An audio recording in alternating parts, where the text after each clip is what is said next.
I always knew that how you view a situation would change a situation in and of itself, right? And ultimately how you view yourself, how you view a situation, how you speak to yourself is also a part of that. That's been a huge game changer for me. And that ultimately allowed me to, be a caregiver for 5 years. My partner was going cancer. You guys already know that. But like all the hard things in my life just came out of like, this is a situation. If I look at it from this lens, well, fuck, this sucks. But if I look at it from this lens, which is the same situation, while the situation changes, right? It's different. Now there's an opportunity for me to grow. Now there's something beautiful within that experience. So that book was just really powerful for me. And then when I get stuck and I get down, I just go back to a Joe Rogan clip I saw many, many years ago. Like Joe, I don't know, I listened to it once. I was like, yo, that's such a good exercise. I'm going to do that every time I'm stuck. So you guys probably heard it skip, like, be the hero of your own journey. If your hero was in your current situation, like, how would he get out of there? Like, what would he do? And so if I'm in a situation where like, whatever, something happening with business or my personal life, I just write it down. Like, if I was a hero of my own journey and this is my current situation, what would this hero do? And then from there, I just come up with a list of actions that I can take to get out of the situation. So like, I revert back to that every time like shit's going down. And I'm like, if I was a hero of my own journey, how would I handle that? And I automatically come up with a game plan. Yeah! What's up, everybody? Your life alchemist, your dragon. Welcome to Alchemize Life. I'm your host, Justin David Carl. This is a show where I seek out and share expertise, wisdom, and thought leadership in all domains with the mission of empowering and inspiring you to proactively design and truly live a life worth living. We're all in this together, and when we do the work together, we go so much farther, so much faster, and have so much more fun. Without further ado, let's dig into this episode and alchemize life. All right. The first episode of Alchemize Life Upgrades 1.0, I got with me two of my favorite people in the world, Brian Turner of Buff Vegans and Maxime. I'm not even going to try to say your last name because it's so hard for me to say, but Maxime of Fit Vegan, both the podcast and the coaching program. And Brian Turner, for those who don't know, is one of my favorite YouTubers. Hilarious, all things vegan, lifestyle, fitness, bodybuilding. And yeah, both these dudes are super good friends of mine. So I'm really excited to have them on the show. For a little context, Brian actually helped me launch this show. He helped me create episode number 1 and kind of set the stage for everything. And Maxime helped bring one of my longtime dreams alive and co-created a fitness and money coaching program, Fit Rich Vegan, with me. So both of these boys, I got a ton of love for them, and I'm just really excited to have them on the show. Excited to be here. Go ahead, Brian. You want to say something? I'm excited to be here, baby. Thanks for having me on, man. It's going to be a good time. Awesome. So yeah, this might be a little rough and choppy. This being the 1.0, maybe even the beta, Alchemize Life Upgrade 1.0 beta. But basically, we're going to share a bunch of different ideas, tools, strategies, frameworks for upgrading all areas of your life. So physical upgrades, mental upgrades, spiritual upgrades, relational upgrades, supplements that we're really excited about right now, new books, TV shows, coaching that we're getting, masterminds that we're a part of, all that stuff. And really the whole point is to empower all of you, the audience, to upgrade your life. So before we dig into that, where are you guys dialing in from, and like what's going on in your life? Give us a little, set the scene. Sweet. Want to take over? Yeah. Okay. So I'm in Vancouver, Canada right now for another 3 weeks before I make my way back to Los Angeles and then Mexico. And yeah, just working on Fit Rich Vegan, Fit Vegan, Buff Vegan, and just trying to impact some lives and grow our impact, grow income, put ourselves in a better position, and just live out my purpose, ultimately. So, recently engaged as well. Congratulations, brother. Thank you. Recently engaged. I proposed twice, so she had no option to say no at that point. But yeah, booked a beautiful trip to Cabo, did the proposal like the right way on a nice boat in front of the, I think, Lover's Beach, I think is what it's called. So yeah, it was really beautiful. I'm happy that I got the picture perfect proposal, which I always wanted. I was a romantic one that wanted it. Yeah. Yeah, it was beautiful, man. That was really cool to see. Thank you. A dragon was not kidding. So yeah, I've been traveling a lot. I always do. One thing I would like sometimes is to be in one place for a extended period of time. So I could like just hammer down some work. But it feels like every month or 2 months I do something. So we just got back a week ago from a full United States road trip. So we went to Florida, just drove all the way there and then drove all the way back and stopped in each state because we had a couple people to see. So yeah, it's still like kind of recovering from that. Right now we are in Kingman, Arizona. Next week we'll be in San Diego. The month after that we'll be in Vegas. Just all over the map, baby. Love it. Well, I'm dialing in from Santa Cruz. Recently moved here back in September, and it's crazy. I have been to the beach more times in the last 5 years, or excuse me, more times in the last 5 months than I've been in the last 5 years, because I'm now 5 minutes from the beach. And that is just, I'm going to lead with that's like my major Alchemize Life upgrade right there. It's crazy how much your lifestyle can change depending on what you're close to. So I will literally just like, if I have a couple hours of like work phone calls, or I want to do work on my phone, like I'll just go walk the beach, talk, do emails, do Slack messages. And it's just like an incredible lifestyle. So just definitely wanted to share that one. And on that note, I'm going to pass it over to Maxim. You got a life upgrade for us that you can share? A life upgrade. So yeah, recently, last week, I signed up to do the start of the certifications from Robbins and Medane, which is Tony Robbins' certification to kind of become a life coach. Yeah. Do you want the backstory on that or just the upgrade? Yeah, give us the backstory. So when I was 15 years old, I was given Awaken the Giant Within by Tony Robbins, read the book. I was like, I have the ability to change who I am and create things for my life. Like, this is awesome. That was my first awakening to kind of self-development. Fell in love with the book, implemented everything that was in the book. I was a master implementer even back then. And when I was like 18, 19, I was like, I want to do life coaching. I want to help people go to the next level. So I started making YouTube videos. Like, I was on Instagram, I was creating a bunch of content. And then just realized that no one's going to listen to an 18-year-old for like life coaching. So I still look like a baby. I'm turning 30. So I looked like even more of a baby back then. And yeah, just decided to kind of put a pause on that and get back to it whenever I felt ready, and just to go out and acquire life experiences. And so yeah, traveled, hitchhiked across Canada, Europe, the States. So Brian, when you talk about like feeling of wanting one spot for a long time, I remember that I just wanted a spot where I could leave my toothbrush longer than a week, right? Like that was the feeling I was seeking. So yeah, traveled a lot. Obviously went through, my cancer journey with my ex-partner for almost 5 years, and just led me to now where I'm at, where I feel that I'm ready to take this on and be able to help people go to the next level. And so it was an emotional realization to just be like, I'm ready for this. And Justin and I will talk often about upper limiting. So your body resisting you going to the next level. And I was like, my body was resisting signing up for the certification. Like, I was emotional about it. I had to call my coach, my Tony Robbins coach, to be like, dude, I want to do this. It's not a money issue. It's not a time commitment issue. It's just, I don't know what it is. And yeah, just big cry out session for like 20 minutes. And I was like, okay, cool. I know why I'm holding myself back, stepped into it and signed up and started studying. It's been awesome. So I'm excited to like do all of them and be able to like do it fully. So that's my life upgrade. I love that. Brian, you got one for us? That's awesome, man. I like that you shared that you cried, man. That's like a stigma for men. You can't cry. Yeah. Well, I was trying to play it tough. I was like, why do I not want to do this? It's just like, I got the money, I have the time, but my body was like, I'm not ready to like show the world that this is who I am. And that was the scary part. That's good, man. Yeah. No, I like that you have no shame about sharing your emotions. That's great, dude. Thank you. So I got two like kind of small ones, or I guess just two that I want to mention. So I have a couple of friends who are massive YouTubers. Like one of my friends, 1 million views per video. It blows my mind. So that friend and me sat down recently, did an audit on my channel, and he was like, hey, can I be honest with you? Here's some things I really think that you need to change.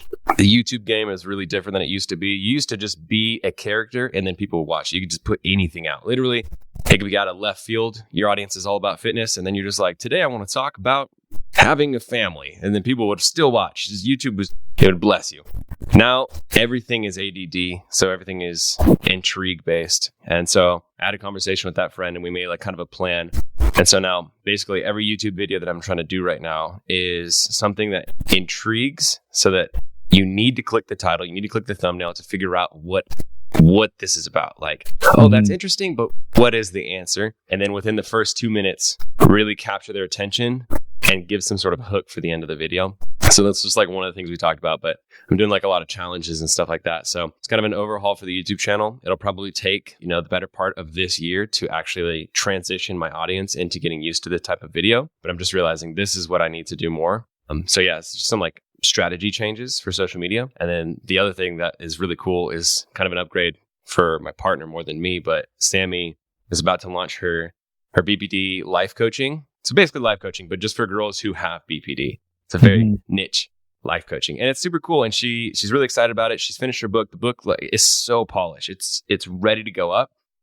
But she was like, I really want to get a business coach because I feel like I don't know what I'm doing quite yet. Like the book is perfect, but when it comes to like life coaching somebody, I'm nervous if I know the right steps to make, and I want to make sure that I'm giving value. So we just hired a life coach. I just started paying her monthly, and then Sammy's starting on April 10th. So a couple weeks from now, Sammy will be getting some life coaching, baby. Hell yeah. Nice. Yeah. We're all drinking the coaching juice. Kool-Aid. Yeah, we are. We drink it and we serve it. I absolutely love both of that shares from both you guys.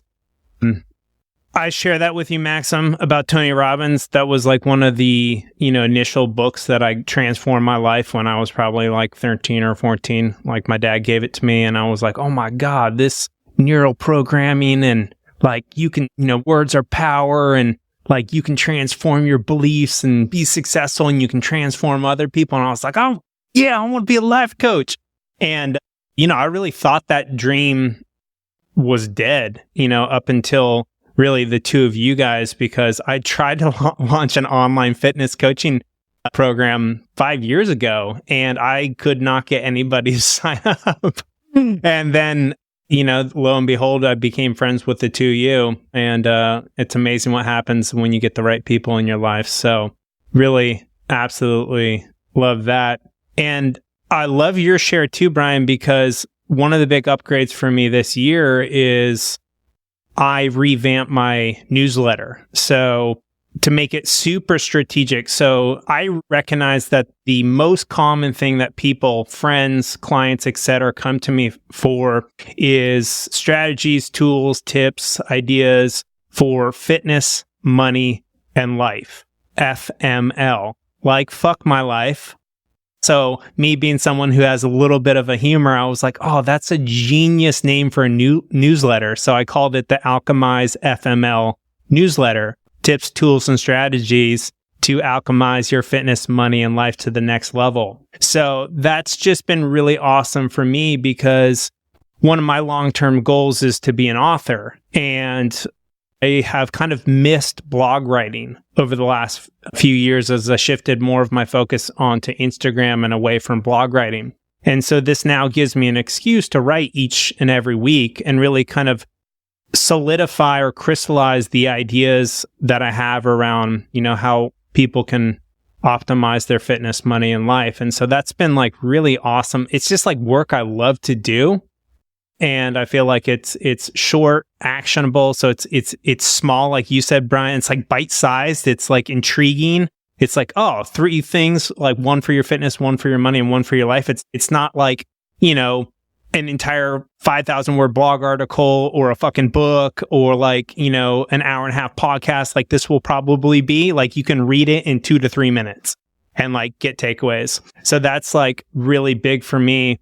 And then literally just yesterday, Brian, I was talking to my wife and I was like, I need to get my podcast officially on YouTube. Not because right now it's just a picture cover. There's no video. And I was like, I need to talk to Maxim and Brian about like how I can get like post-production to do that because I am never going to produce these videos. And that was one of the things that held me back from launching the podcast is I told myself I'd learn how to produce sound podcast.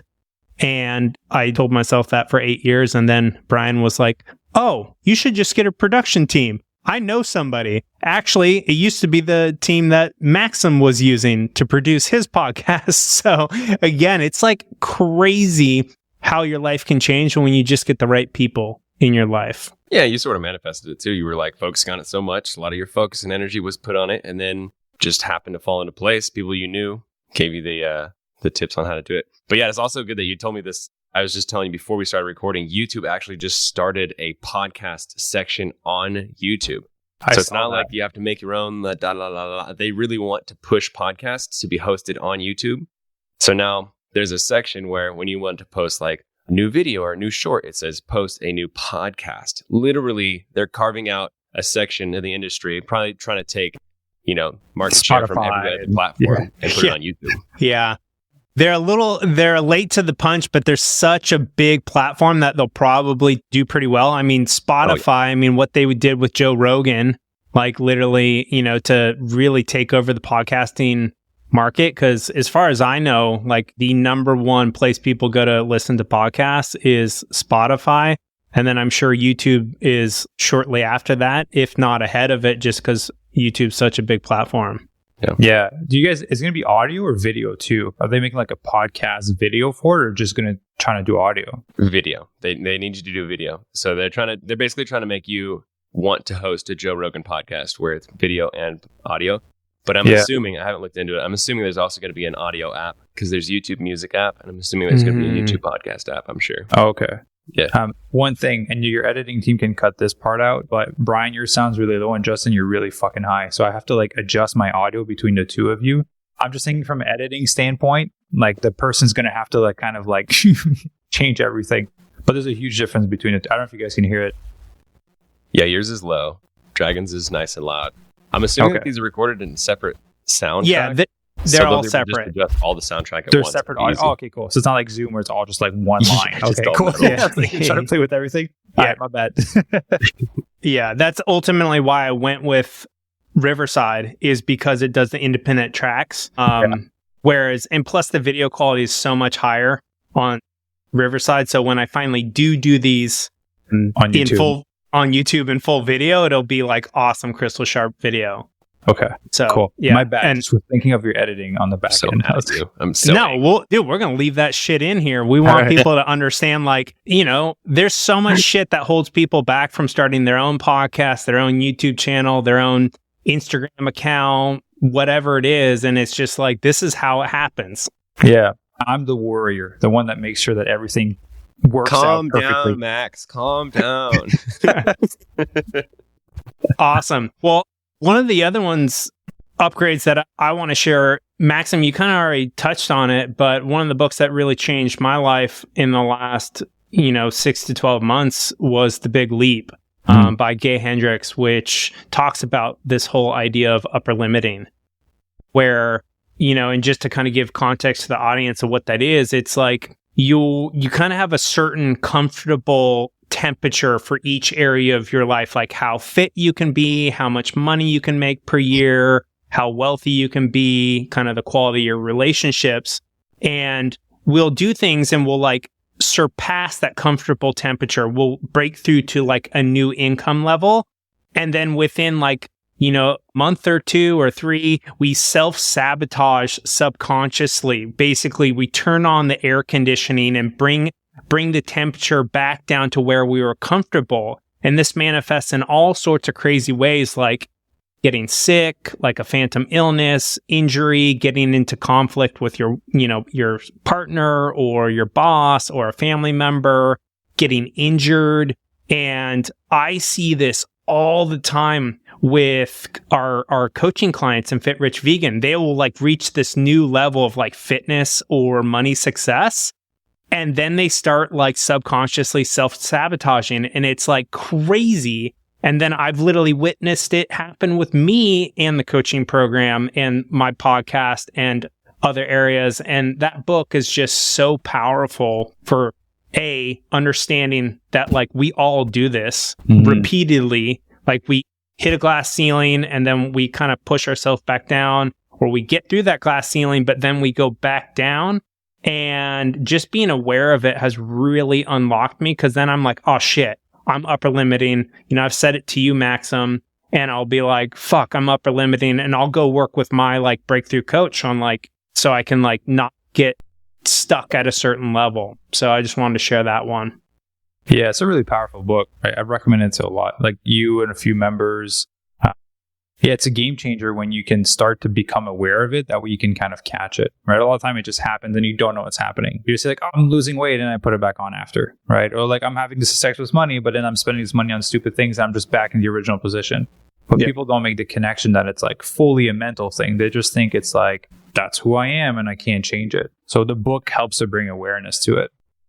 Yeah, I think Gay Hendricks and his wife actually put on workshops, and I've been thinking about looking into that because I'm in research mode on kind of like what's the next, mastermind or workshop or whatever that I want to do to kind of help me go to that next level in my own life. And I'm really like starting to be like, all right, I should probably do some research on that and see if they're offering. Yeah, I think they have some in California. Yep. So if you do find one, let me know, because if I'm able to come in, I'll go with you. Yeah, for some reason, I feel like they might even be in the Bay Area. So yeah. Have you ever read that book, Brian? The Big No, Leap? I'm writing it down right now, baby. Oh, dude, awesome, super powerful book. It sounds cool. Yeah, I mean, I'm all about that upper limiting stuff, man. Like you do set up your own self-fulfilling prophecies, and like I always, when we start getting into the spiritual woo-woo conversation, I'm always like, whatever you focus on is exactly what happens. And there's a book that I really like. It's called The Power of Your Subconscious Mind, and it's exactly the same kind of thing, just in a different context, I suppose. So like what you are thinking constantly goes from your conscious mind into your subconscious mind. And so like whatever truth you're telling yourself consciously, oh, like people are always looking at my acne, or like, oh, that girl is too blah, blah, blah, or whatever it is. I'm not going to do good at this thing because I'm awkward. Then your subconscious mind goes, oh, okay, cool. That's what we're doing. That's cool. Let's do autopilot on that. And I'm going to force that to happen. And then you start doing things to self-sabotage yourself because your subconscious is like, that's what we want, right? That's the truth. So yeah, same thing. Yeah. Who wrote that book, The Power of Subconscious? Yeah, that's a good question. We'll put it in the show notes, so don't even worry about it. It makes me think of like Joe Dispenza. Yeah. Right? That Dr. work. Yeah. Awesome. Yeah. You are the placebo. God, that's so good. So I have a question for you, Brian. What's up, baby? Let's say, like, how do you break that cycle of having that, like, those thoughts that you don't want to manifest? Like, do you have any tips or tools or strategies that you use with yourself or your own coaching clients? Like, I can't lose this weight or whatever it is. Like, what is kind of the strategies to break free of that? I mean, it's like a multi-factored approach, right? Because like everybody has their own self-limiting beliefs, and it can be in different factors of your life. But like, for an example, so I used to have really, really, really bad acne, like whatever you think is bad times 5. And so I would have to, that was when I was like going in college and high school, and I was a personal trainer, all this stuff. So I'd have to face people every day and then just pretend that I didn't have acne. And in the beginning, it was super hard. So I was doing all that stuff. I was like, I can't ask these girls to go out with me. I can't ask girls to go to the dance with me. As a personal trainer, like I know what I'm doing. My physique shows it, but people think that I'm a child, no matter how well I can explain like the science behind what I'm telling them, whatever. I was telling myself all those things. And so then that's exactly what happened. People wouldn't take me seriously. For me, I feel like a lot of that was stemming from shame, because, you like learn to be ashamed of having acne from media, especially. And then just like a lack of self-confidence, because at that point I hadn't learned self-confidence. I'd come from like a homeschooled background and stuff. I just didn't have a lot of things that I was testing myself and then winning and then building that, positive feedback loop. So for me, what it was just starting to create other areas of my life where that thing that I was dealing with, that truth, I could put that to the side and not work on that. I could work on this other thing and start to gain confidence in this other area. For me, that was like bodybuilding. It was making YouTube videos. It was all that kind of stuff, because none of that really mattered if I had acne or not. Like if somebody made fun of me that day, I was still going to go to the gym that night, and I was still going to end up performing better than they were. And so people would end up at a certain point being like, dude, like you look crazy. You on steroids? And I'd be like, dude, I'm not on steroids. That's such a compliment to me, because I've done so good that you don't even believe it. So it became like this, I guess, just like the start of getting my feet wet, of building my own confidence. And then that leaked over into other areas where I was like, you know what? I know exactly how to succeed in this area of my life. And I started to, I guess, practice teaching people how to also succeed in that area. And then when I gained confidence that like I can teach correctly, it kind of just made it so that when I did other things, I was like, all right, cool. Like I can approach girls and it will work. So it just started to build that positive feedback loop, and then it just fed into that positive feedback loop over and over. Yeah, I love that. That is such a powerful thing for people to recognize, that you can really, oftentimes like our greatest challenges or weaknesses that we have to overcome in life become the things that we're really destined to help others with, right? You know, so for me, like all my life up until like literally I got my first fitness coach in my 30s, like I think 32 or 33, like I fucking hated my body. And I tried to beat myself into shape. And I was like, it was like, my story was like, it doesn't matter how much I work out or what I eat. Like I can't get the six pack and the muscular physique. And it wasn't until kind of a few things coalesced. One, I got a fitness coach who taught me how to eat and how to train. And then two, I started doing, this is a little crazy, but I started doing naked affirmations around kind of loving and accepting and approving and being grateful for my body. So I started loving myself into shape. And basically in 4 to 6 months, I literally finally, like I got the abs, I dropped 30 fucking pounds. And I was like one of those guys who was like kind of fit, kind of fat. Like I was like, I had the muscles, but there's always this layer of like body fat over it. So you couldn't see my abs and you couldn't see any veins. And once I kind of like had someone, you know, who did this professionally teach me like how to do it, you know, he was a competitive bodybuilder and he coached a bunch of people. And then I learned the kind of naked affirmation thing from my wife, who actually healed herself of eczema doing that same technique. And it's like super crazy. Like I don't expect everyone to stand in front of a mirror and say naked affirmations, but it definitely worked for me. And then now, you know, I coach people around their fitness. And that was something, you know, I struggled with, you know, my relationship to food and my body for, you know, 30 years. But do you coach them naked? That's an extra cost. It's a lot more if you want that it's a different program. Platform. Yeah. That's the fans only Tinder subscription version. I didn't know about that when we built Fit Rich Vegan.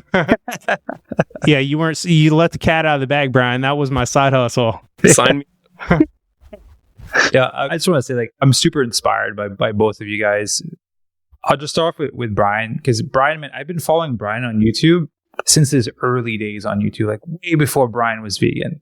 So I saw the whole journey with acne, and like as you're going with acne, like I was having acne when I was in school, and I was like, fuck, like how do I deal with that? And you're like, your journey and the videos that you made like helped me out a lot.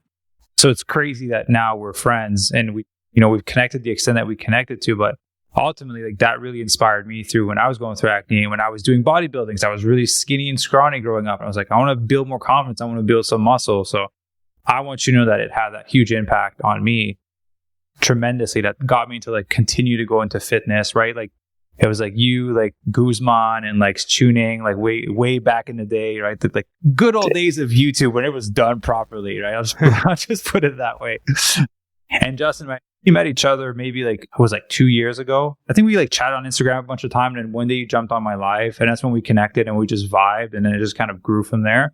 But seeing you grow from the time we met to now, like, has been really inspiring, because you've changed a lot. You've done a lot of work, and for you to be able to, run Fit Rich Vegan the way that we run it now, and to be able to coach people, like, there's a huge transformation that took place. So I'm trying to give you guys like a lot of love, because it's been really inspiring to see both of you like grow and change over the past like several years.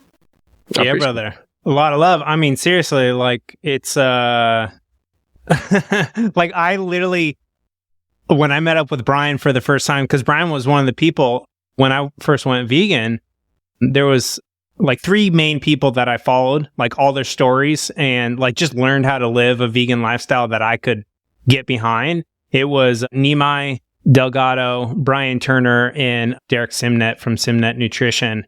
And, it's like, they're just like people doing life that like looked so fun, and like the food they were eating was awesome, and they all had like really unique lifestyles and, ways of dressing and thinking and acting and being and interests. And, so for me, like meeting Brian in San Diego, literally, it'll be 2 years, I think, this coming November, but you guys had just started working together, and I was, talking shortly after. I think I called Brian. I was like, "Hey, what's it like working with Maxim? Like, is he a good dude to work with?" And you're like, "Yeah, dude, he's like super solid." So it's just funny, like how intertwined kind of all of our stories are. And I really appreciate kind of like the acknowledgement around kind of the financial part as well, because that was another thing, dude. I come from a super low income like family growing up. Like money was always super tough, to the point where like, I get stressed out asking my parents for new soccer shoes, because like, money was one of the main, if not the main reason my parents separated and ultimately got a divorce. But kind of in terms of like an upgrade that people can use, there's this really powerful book called The Obstacle is the Way by Ryan Holiday. And, my journey to become financially independent, a millionaire, and then ultimately a multimillionaire, like that was one of my childhood dreams. And now to be able to turn around and empower other people to create their own financial freedom, it just brings so much like heart and meaning to me. Cause like, I know what it's like when money like is hard, especially growing up. And then I know what it's like to finally achieve, financial security. And then as you build towards financial freedom, you get more and more power to do more of the things that you really want to do. And in that case, for me, that was this podcast, as well as the coaching program, where, one of my other limiting beliefs was like, I can't do work that I truly love and get paid well for it. And I've had to work with my own coaches on that limiting belief. And, through, working with both of you guys, like I've transcended that. So hell yeah. Yeah, man. Yeah. So we go super deep, obviously. So let's get a little bit lighter. Let's talk about supplements for a minute. Any new supplements or kind of things that you guys are testing out?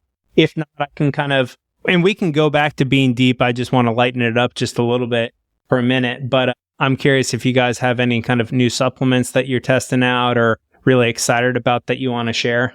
Dude, you know what I started doing recently? Like, it's not a specific, this isn't a Huberman podcast episode where I'm going to tell you to take magnesium glycinate or something like that. Here's a bunch of studies.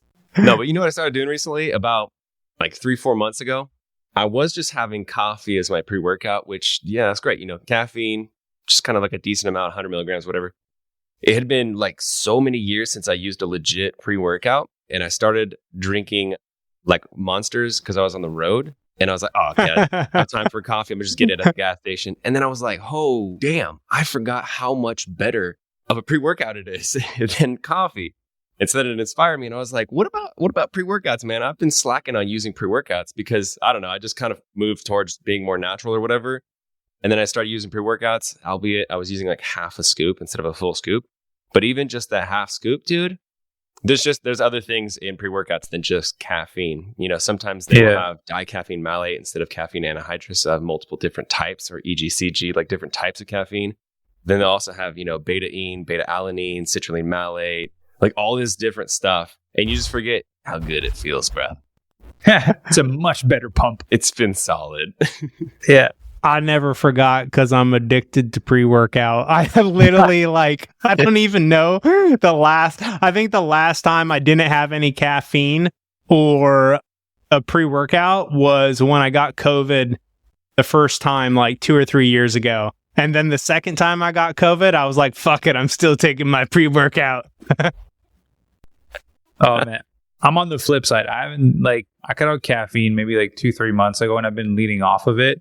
When I went to Mexico and I took break from like business and social media for 1 full week, I was drinking, I was like sleeping well. I woke up and I was reading my book and I was drinking coffee. And I just realized that as I was sipping and kind of reading, I was like skipping words. in what I was reading. Oh, I was wow. trying to move faster, and I noticed that I was getting anxious. And I was like, why the fuck am I feeling anxious? Like, I'm on vacation, I'm reading a book. And so I was like, well, maybe it's just like this morning. So the next morning, again, I started reading the book. I feel great. I started sipping coffee. I just start skipping words. I'm trying to go fast. I'm missing information. And I start to get anxious. It's like, you know what? Like, it's making me dumber, like, ultimately. So I stopped it. I came back from vacation. I worked without caffeine, like just 100% brain capacity. I drink coffee. I go down to like 60. I'm like, well, I kind of need to be smart to like build everything that I'm building. So I just stopped drinking caffeine. So for pre-workout, there's a veg that has like no caffeine in there. Well, it has like 25 milligrams, I think, 25 or 50. Yeah, the Nitro Pump. So I've been taking Nitro Pump with 2 pills of arginine because I just get a so much better pump out of it. And then if I train later in the day, I found a mushroom mix, which is like cordyceps, lion's mane, and like some chaga. It's like 4 different mushrooms in there. It's more for like mental focus and like energy, but there's no caffeine. I'll take that mushroom mix with 2 pills of arginine before the gym. So I'm like laser focused and I feel so freaking pumped that I get a good workout. Yeah, I stepped away from pre-workouts because, man, we were all around like the same generation when it comes to supplements, like the 1MR, like the Jack 3D, like the old Jack 3D formulation. Like I abused those when I was younger. Yeah. Mr. Hyde. Mr. Hyde. God, there was craze. Oh yeah, that was the one I was thinking of. I couldn't remember the name. That shit was banned. Yeah, that shit. Like I was on some crank. Like it was. There was traces of speed in it. That shit got banned. That supplement got banned because of that. Well, like all those pre-workouts were rooted in 1,3-dimethylamine, which is DMAA, which is now semi-illegal. Like you cannot legally buy it for human consumption. Yeah. But you can buy it for laboratory use. Yeah. And so you can still go get it, bro. It's still a fantastic pre-workout. I mean, the only reason they banned it is because some idiots were snorting it for parties. Oh, Yeah. God. And so they were taking like 20 times what was in those pre-workouts. So just because some idiot screwed it up, everyone else can't benefit. People, I remember I used to work at a supplement store and people would come in on Fridays and Saturdays and get the sample packs of 1MR. So yeah, that they could snort it because of that reason. Dude, that brings me back to my party days. We used to get Red Line. Do you remember those bottles of Red Line? And we would mix the Red Line with alcohol. And I was like, how did I not have a heart attack? You were close. Yeah.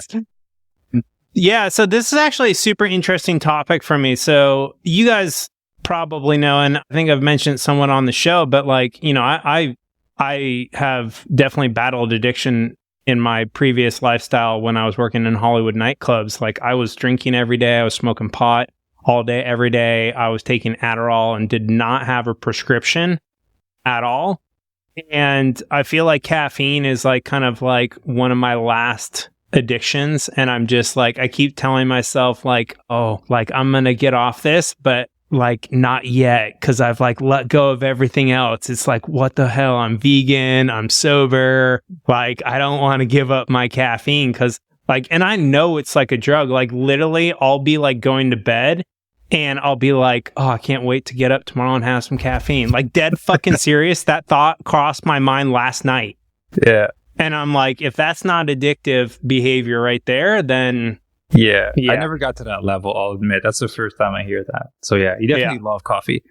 Yeah. So I don't do coffee. I do matcha. And, you know, similar to the stack that you do, Brian, Maxim, I put lion's mane and cordyceps in my matcha with some stevia. And that's like kind of like my morning, you know, ritual that I use to kind of, you know, get my creative work started. So kind of to the opposite of caffeine, one thing that I've been playing around with is once or twice a week taking some activated charcoal at the end of the day before I go to bed. And it's been really fascinating because it actually improves my sleep scores. So I track my sleep on a Whoop, on a Garmin watch, and an Aura because I'm like a crazy person who loves to track things. And it's crazy. It'll actually improve my HRV, which improves my recovery. And my guess is it's helping pull out the caffeine and the other things that, because caffeine like negatively affects HRV. And I have a feeling it's just like pulling out the toxins in my body and allowing my body to get deeper, better rest. So I think one thing I want to mention here is that I feel like a lot of times people put caffeine into this category of like, it's evil and you need to stop it. So there's like this just stigma of general, everyone needs to do this thing.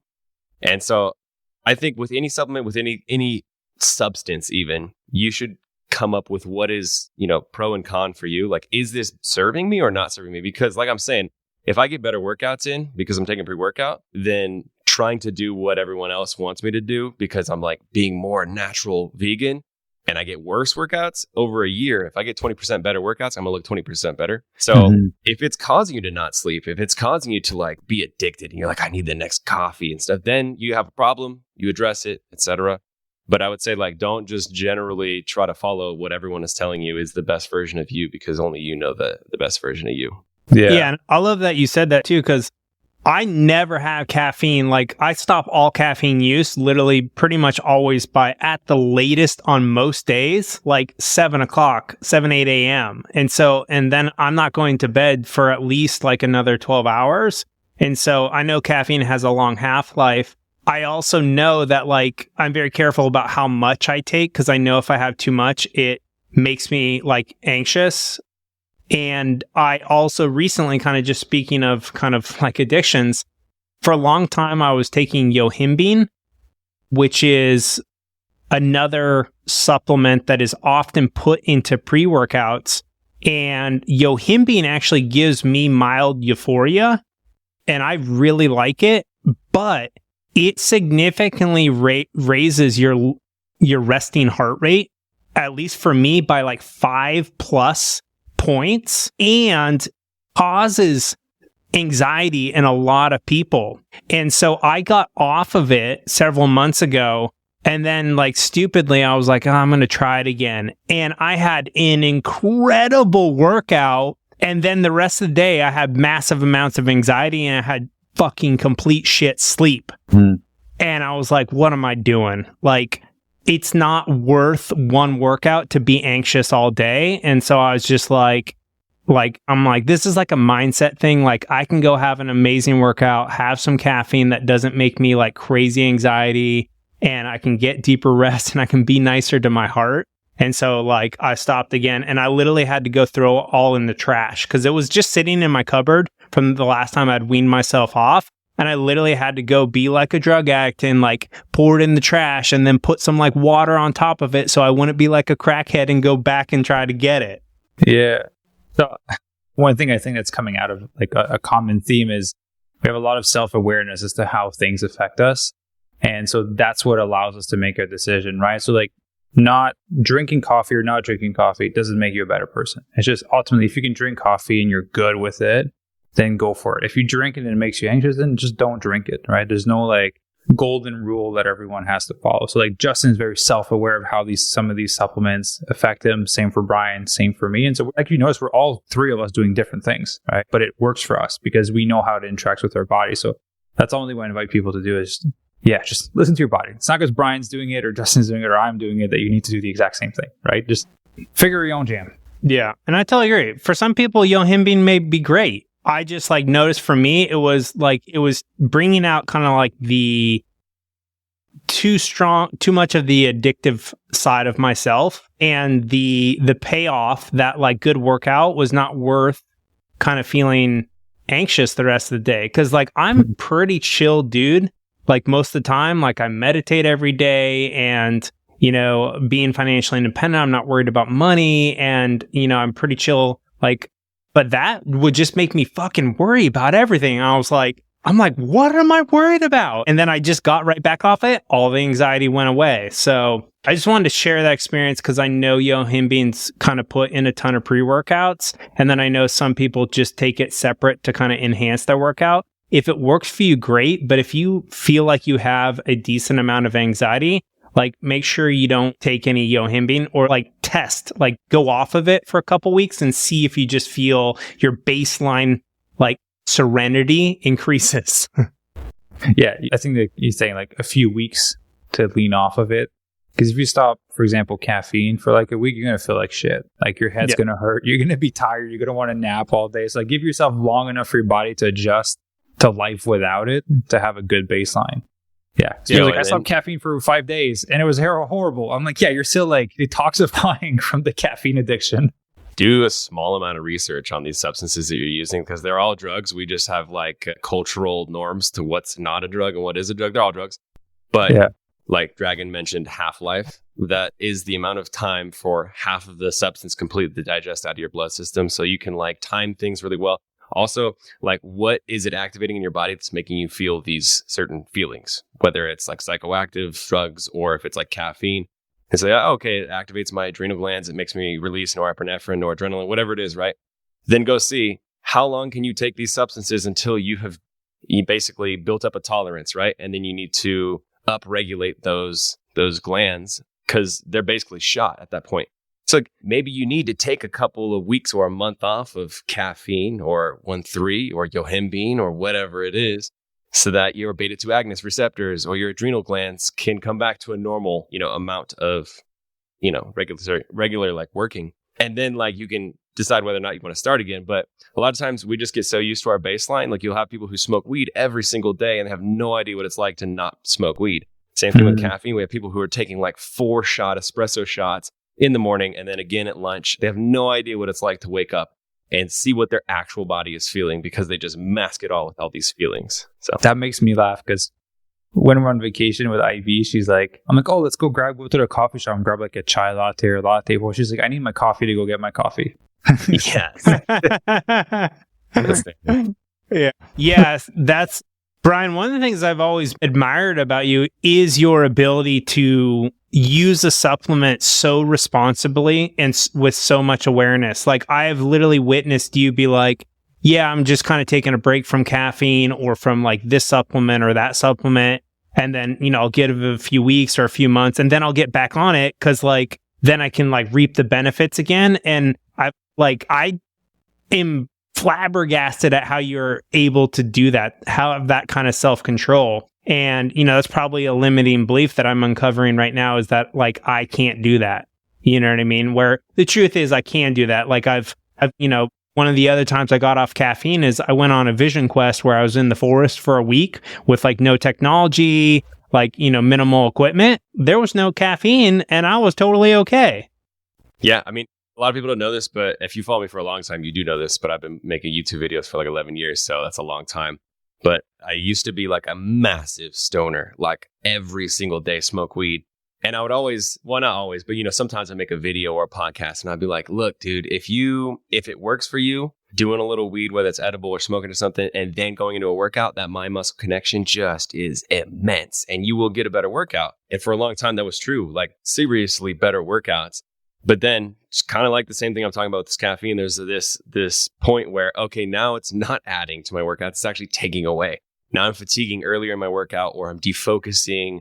I'm just not able to reach that point of mental intensity.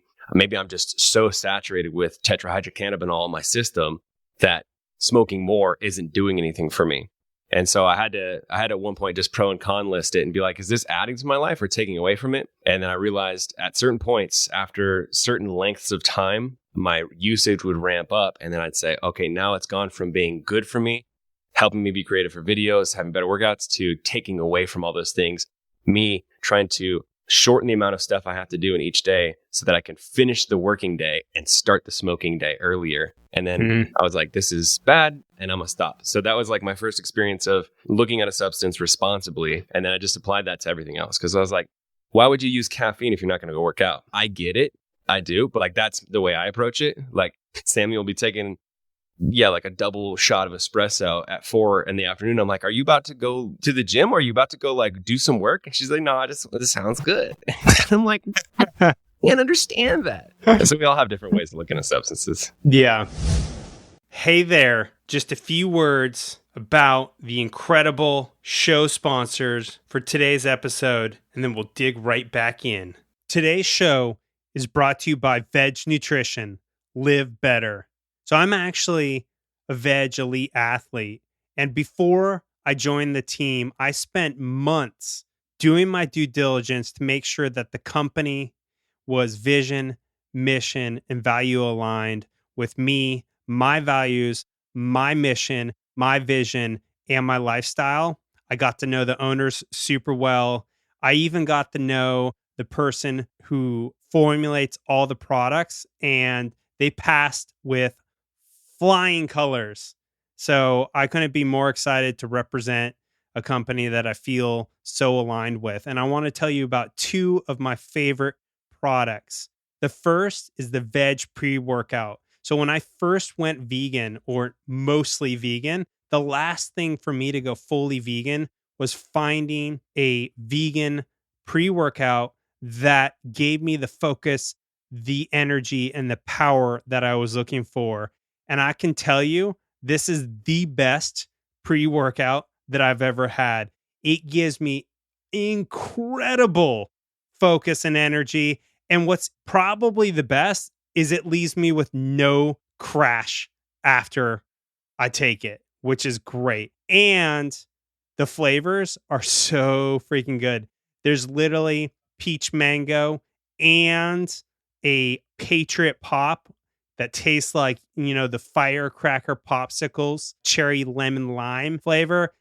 They're literally so good that I can dry scoop them. And they just released a watermelon flavor for just in time for summer, and it's incredible. So that's the first product. The second product is arguably also my favorite, and that's the plant protein. It comes in 3 incredible flavors: chocolate peanut butter, vanilla ice cream, and cold brew coffee. Yep, you heard me. Cold brew coffee flavor. It tastes incredible, all 3 flavors. 25 grams of protein, fully organic, incredible ingredients, heavy metal tested, and it is my go-to post-workout. Make sure that I'm recovering and refueling and giving my muscles the protein that they need to rebuild for that next workout. So go to vegnutrition.com/dragon and try their full line of supplements, and you'll get 15% off. Or you can just use Dragon at checkout and you'll get 15% off. So that's vegnutrition.com/dragon to get 15% off. Veg Nutrition, live better. Yeah, I've found for me kind of like just creating cutoff points. Like just I don't have it after a certain time. Like my loose rule of thumb is like all caffeine is done by 11 or 12 latest. And I would say 98% of the days I'm done by like with all caffeine, like by 7 or 8. And the only times that I'm having caffeine later are like if I have some sort of, event like a podcast or something that's going to start at 12, I might just have a little bit more caffeine. And what I'll try to do is have a little bit less earlier in the day, save a little bit for that event, and then, do that. Or if we're going to, like me and the wife are going to go to a concert or something, I'll again kind of like save a little bit extra for that evening to kind of just like perk up and utilize it. Because like I can feel like if I take too much caffeine, I just don't feel well. Like the next day, like I sleep like shit. The next day I don't feel well. And even during that time, like, it spikes my anxiety. And so I'm learning to be better and better about managing it, but I don't think I'm at the Brian Turner level, but I'm coming for you, buddy. Come at me. I wanted to share this one supplement just because we've been talking about skincare. So, one of the things that happened a few years ago is I started getting eczema, and, when I first went vegan, it completely went away, and like a year or two, and then it started coming back again. And what I started to recognize is it's when there's like too much heat in my body, when I'm eating too many spicy things, when I have too much caffeine, like that is kind of like, I don't know, I feel like caffeine kind of has a fiery energy. And yohimbine definitely kind of increases, like it raises your base heart rate. So you're just like running hotter. And so I'm sort of been on this journey of discovering more and more about Ayurveda, which is kind of like this ancient, Indian, science of well-being. And my predominant dosha, we all have these like 3 different energy types, kapha, pitta, and vata.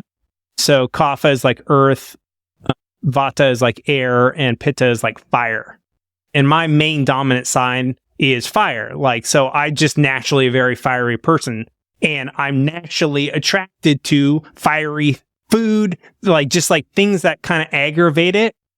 And recently I got this supplement called Pitta Digest from a company called Banyan Botanicals. And I'll put it in the show notes. I'm not sponsored or anything by them, but it just has different kind of things in it that are cooling. For example, like fennel seed, celery seed, licorice root, but it also has some things like Gaduchi, which I don't even know what that is. It's some Indian herb. And my skin is just so good right now. Zero eczema. Like, I just feel more calm. And I just been, taking that, and it's been really helpful for me. So I just wanted to share that as like a supplement. Now, you'll probably want to do some research on find out like if you're Pitta dominant before you go get Pitta Digest, because you may be Vata or Kapha dominant, and then you'd want to look for some sort of supplement that kind of helps you balance that energy type out. So I thought that would be a fun share. Yo, I have to pee really bad if you guys want to continue on, but I gotta pee. I'll go piss too. Yeah, me too. I was like, at one point someone's going to say something. I'm glad one of you guys did say something. Okay, be right back. Yeah.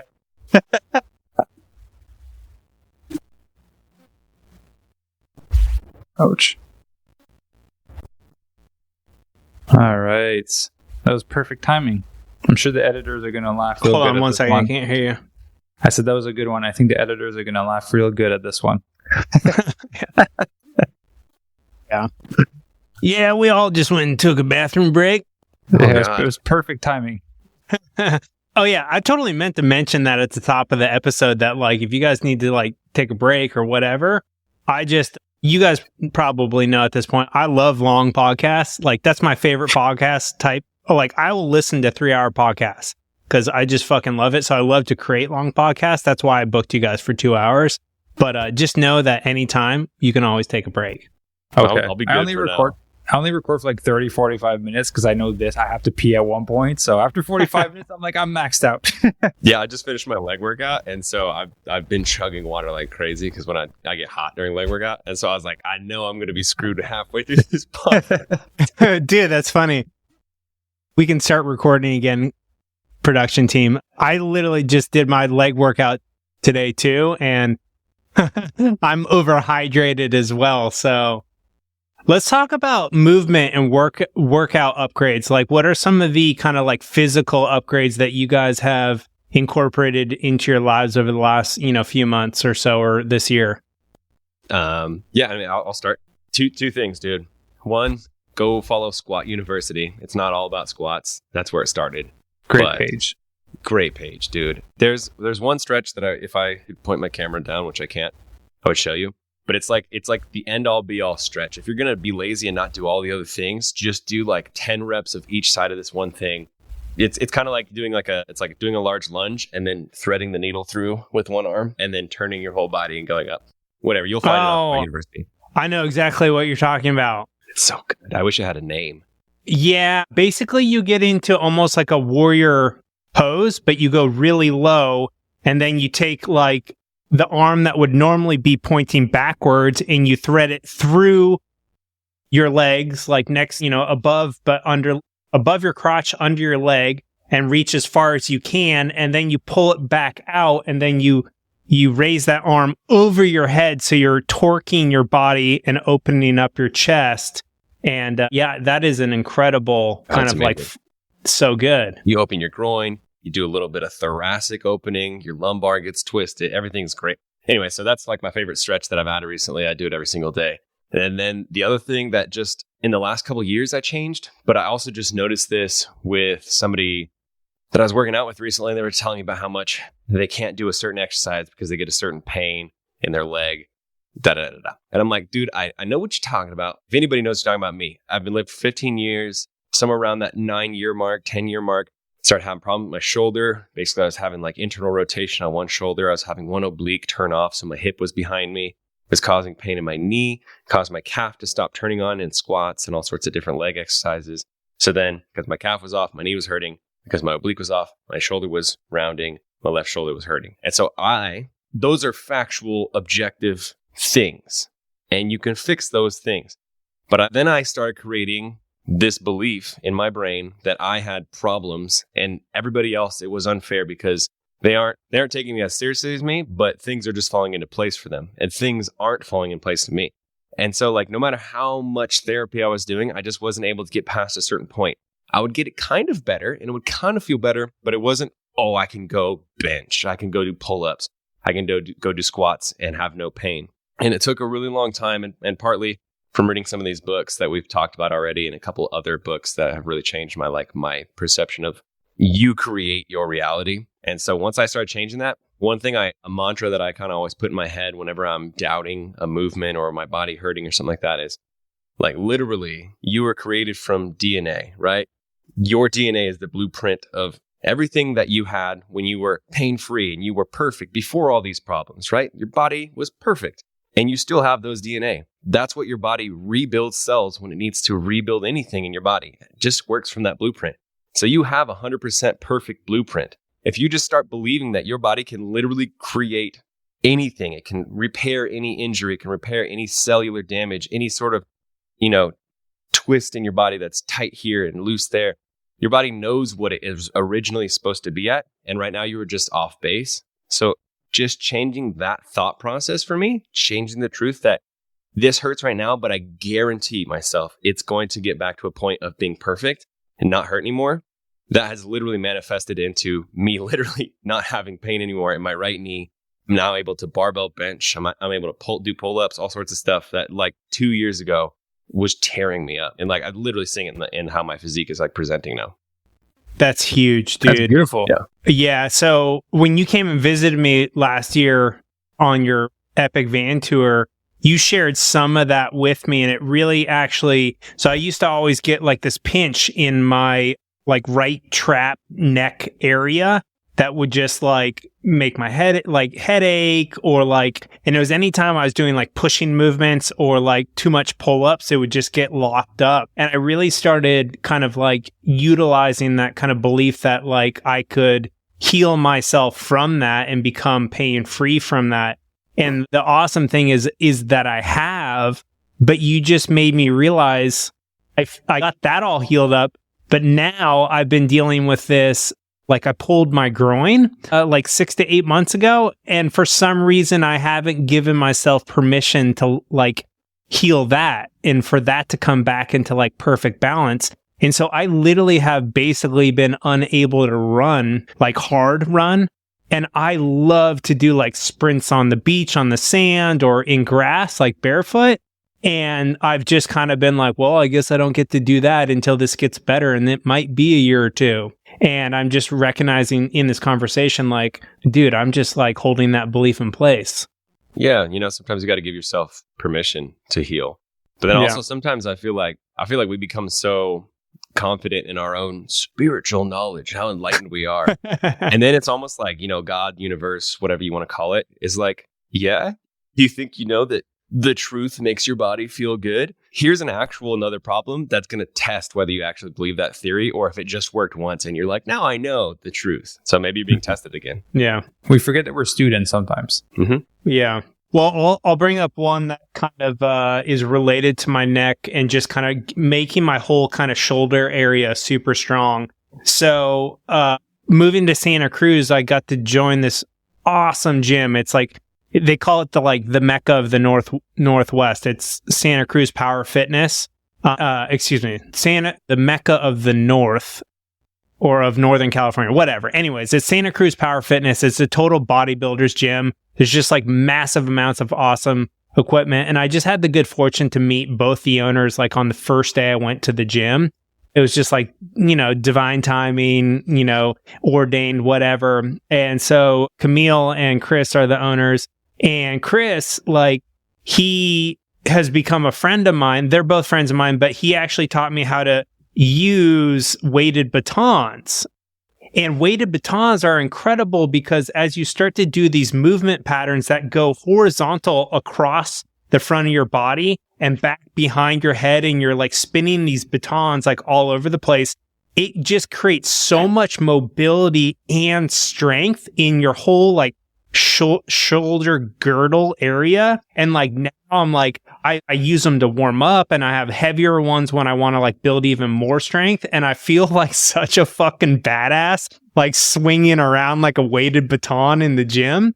And so I just wanted to share that one, because sometimes in order to move to the next level in our kind of physical pursuits, we have to pick up new skills and utilizing batons. And I'm starting to get into maces as well, weighted maces. It's just like, it's really fun. It makes me stronger, like in ways I've never kind of tried to improve strength. And I thought it'd be a fun share for everybody. Dude, it's so cool you mentioned that, because I'm doing something similar but different. Same style of opening up your shoulders, getting like extra space in the joint and getting stability. It's called rope flow. And so it looks like you're jump roping, but you never actually jump the rope. There's all these different tricks and stuff. And if I had room again, I would love to show you. It's so freaking cool. You feel like you're in the Matrix or something, but you do. Wait, did you pick that up from your friend in Mexico? Because I saw your story where he was like whipping a jump rope around, but he wasn't actually jump roping. No, we're actually all students, disciples of the cult of Chelsea lifts. So this old school YouTuber around the same time as like Max was watching me, like Max. Yeah, I know Chelsea. Yeah. So Chelsea List was a huge YouTuber. She stopped making fitness stuff, but she got into this, and then she was like, you got to try this. And so now I tried it. And then that guy you're talking about, his name's Luke. He's super, super masterful in it now. But you end up doing these movements where you end up putting the rope behind your back and a bunch of other things too. But like, to get your arm behind your back like that, you have to learn to properly like open your body and create space so that you aren't pinching. And that allows you to go through these movements that in normal life, you never actually do that. And that's why you get all this stiffness and tightness, because you're not going through these movements. And it's forcing you into, like you're saying, a whole bunch of different skill sets that you don't ever practice when you're doing your fixed workout routine. Yeah. And just because this will most likely be only audio, Brian was basically opening his shoulders out and putting one of his arms behind his back and opening his shoulder even more. Taking his clothes off. He's about to start naked affirmations live on podcast. You know, he's very inspired. But the point that I was gonna make is those movements that we're talking about, they're actually the opposite movements of what almost all of us are doing when we're holding our phone and our shoulders are pulled together and arched forward, and we're leaning over our phone, or we're leaning over a laptop, and our you know, basically our chest is collapsed and our shoulders are like arched in. And these movements, whether it's with the baton or the jump rope, we're actually doing the reverse, and we're creating strength, pulling against that position that we all are guilty of spending way too much time in. Mm-hmm. I'll throw in something. I haven't tried the batons yet. I've seen videos of it, and like, I'll give it a shot when I go down to LA with you. For me, the biggest thing I added was just including more animal flows in my workout. Just being like, we're all pretty tall. So like being like over 6 foot, 6'4", getting down to that ass to grass on a squat was like pretty challenging over the years, especially like I used to do bodybuilding. I went up to 240 pounds and I got to like Ironman. So it was very like linear motion. You never get a full extension when you're cycling, when you're running repeatedly for all the miles. So my hip flexors got so tight. Everything got so tight. You do as much stretching as you want, but you're training 15 hours a week of really repetitive movement. So my ability to go do a proper squat, do a proper deadlift got really restricted. And so, yeah, including the animal flows allowed me to really gain that mobility back in my hips, do a proper squat. And now that I'm bulking and I am like doing proper squats and deadlifts, like my legs have just fucking grown when you bring it through the full range of motion. Yeah, someone's like, you have a butt. I was like, yeah, I know how. This is great. I'm growing. So yeah, animal flows have been really, really helpful. Hell yeah. Well, I got to share another one that was inspired actually by Brian's visit. So Brian, over the last, year or two, has really gotten into barefoot running and training and all that. And I've definitely, back probably 10 years ago, got into Vibrams, the 5-finger kind of, almost like minimal sole and almost barefoot training. And then kind of becoming friends with Brian, I'm just like, fuck it. Like, I want to be barefoot all the time. So it's hilarious. Now that I've moved to Santa Cruz, I don't know if people just don't care, but I literally just I have some Zero sandals They're just like XERO. I'll put it in the show notes, not sponsored. And I'll wear those to the gym. And then I literally just take them off. And then I put toe spacers in my toes. And I work out completely barefoot at 3 different gyms here in Santa Cruz. And no one has ever said a single thing to me. And I don't know if that's just because like California thing. It's You like, do that here. yeah, like literally, like, and I'm just like, I don't give a fuck. I want to work out barefoot because during COVID, the initial shutdown, I would always work out barefoot at home. And then when the gyms reopened, I went back to wearing shoes. And then Brian came and visited and, introduced me to, what are those shoes you wear? They're the Vivo Barefoot. Yeah. Oh, yeah. Which are super awesome. But I was like, you know what? I just want to I don't even want to wear shoes. So I don't wear shoes at the gym.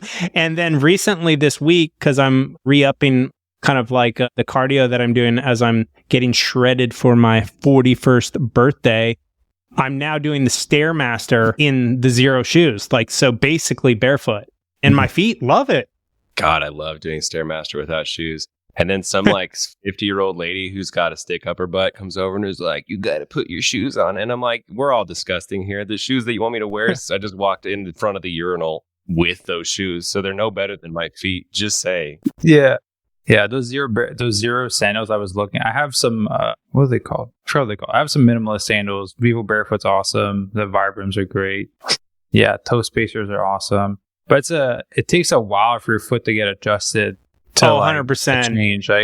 When I was training for Ironman, I was using because it's a cultural thing to every sport you do, right? Like bodybuilding, there's a way that people dress and kind of how and do things. If you do like calisthenics, there's a way to how people dress and the items that they recommend. So when I was doing Ironman, One, like the big marshmallow cloud shoes, like the really big one. Oh, dude, I was running with that and I learned about minimalist shoes. And you guys know me, I don't fuck around. I was like, this is good for me. I'm doing it now. So I converted my marshmallow shoes to minimalist shoes.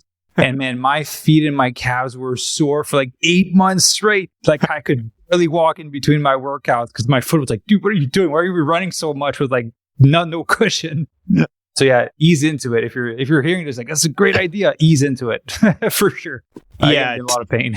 Take it super slow. I remember when Brian, you came and visit me. I wanted to do this hike in my Vivo bare feet, and then I was like, dude, my heel fucking hurts. I was like, I need to put on my Nikes because I just I was trying to go too fast too soon. Mm-hmm. And now my heel is all great. I can literally walk barefoot, run barefoot, on pavement. But I just, you do definitely have to take it slow. Yeah, I remember you were like, don't make fun of me. I'm going to bring real shoes too, just in case my feet need them. They did. They needed them. It's okay. I was trying to keep up with you, brother, but I couldn't. It takes a while to turn back into a caveman, man. Yeah. It does. It's funny. Literally, my wife, she looks at my feet now and she's like, what the fuck are wrong with your feet? They're straight Hobbit feet. And I'm like, babe, it's awesome.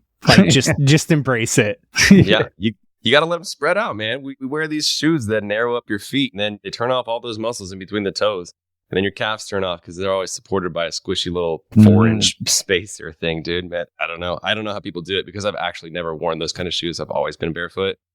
I just have to wear cleats because I play soccer, or I'd have to wear shoes because I would get thrown in jail if I went in a grocery store. And then I would take them off as soon as I could. And it hurts so much. When you get used to minimalist shoes and then you're forced to kind of wear normal shoes. I feel go to a dressy event and there's no minimalist dress shoes. So you got to wear something at your toes. You can kill a cockroach in a corner type deal. They're so squished and overlapped on each other.